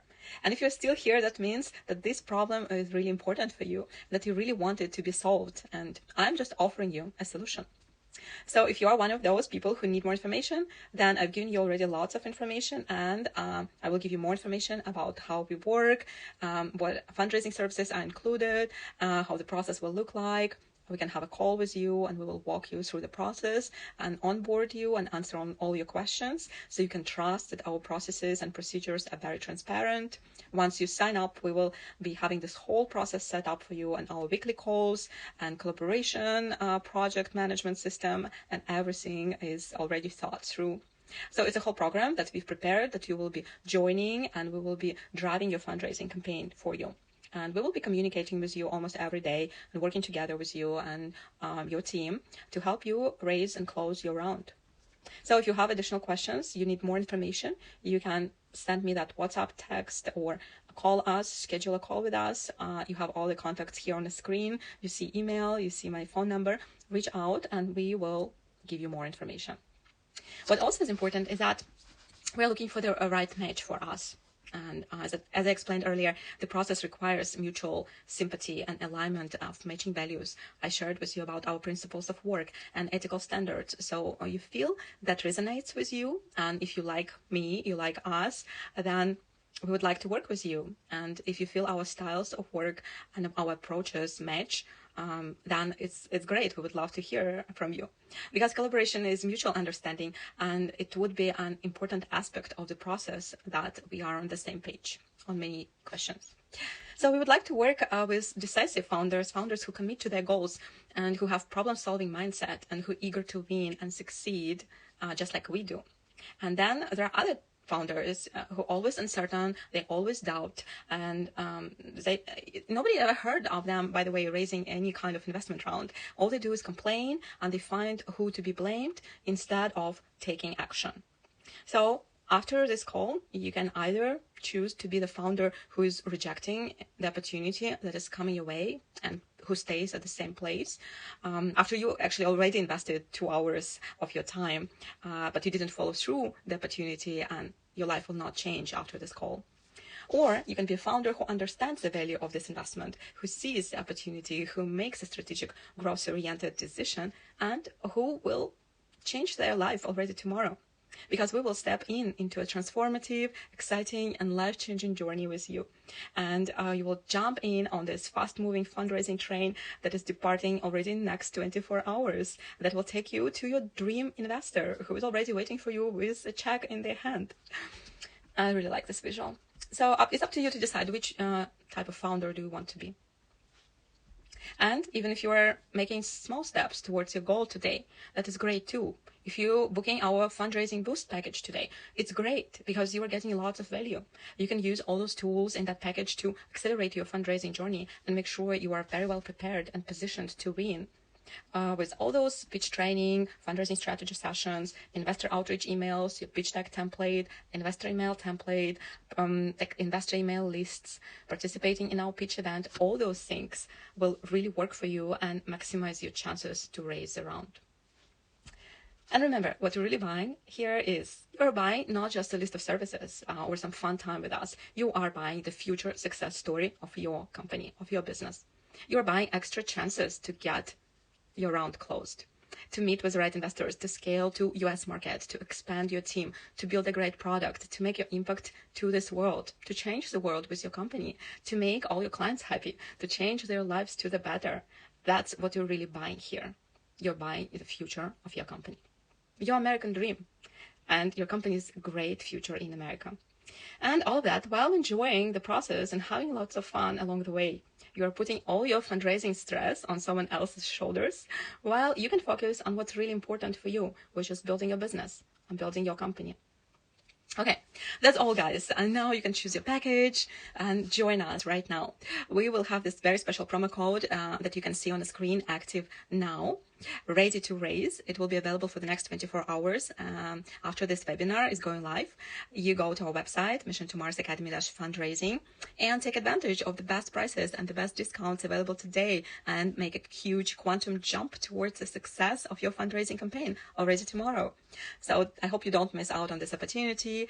and you book your fundraising services package with us, and you get us as your trusted, very efficient partner to help your startup find your dream investors in Silicon Valley and close a deal with them. Now, we also prepared a Q&A session with you, but I'm afraid this will last for too long if we do it right now, so we will probably do it as a separate session, as a separate video Q&A, answering your most burning questions that you sent us. So if you have additional questions, you can send them to us to this email, dealflow@investorpitchlunch.com. You can send all your questions, comments. Okay, and I actually see somebody already booked the first package. Congratulations. That is a great decision you've made. And to those entrepreneurs who are doers and go-getters, this is who we work for. This is who we root for. I guarantee that looking back to this moment, to this important moment, a few months from now, after your successful fundraising campaign, you'll be thanking yourself for being so smart and so efficient and making this a great step towards your new reality. Congratulations again and welcome on board. So those of you who are still thinking, remember, you only have 24 hours after this video is going live. And so you can use the promo code ready to raise for 20% discount, and keep in mind that we only have a handful of slots available. So act fast. You can also book your fundraising mentoring session for your startup with me, or you can book your pitch ticket to our next pitch event, or book your investor outreach campaign with us to share your deck with our investor network. Although there are no discounts on those small tickets today, but they definitely have great value for your fundraising. And for those of you who are booking our fundraising premium packages, standard, premium, or ultimate fundraising packages, or pre-booking them right now with 10% cost, we will meet you really soon on the other side. It was Tanya Mitchell. Thank you so much for being with me today, and wishing you a successful fundraising.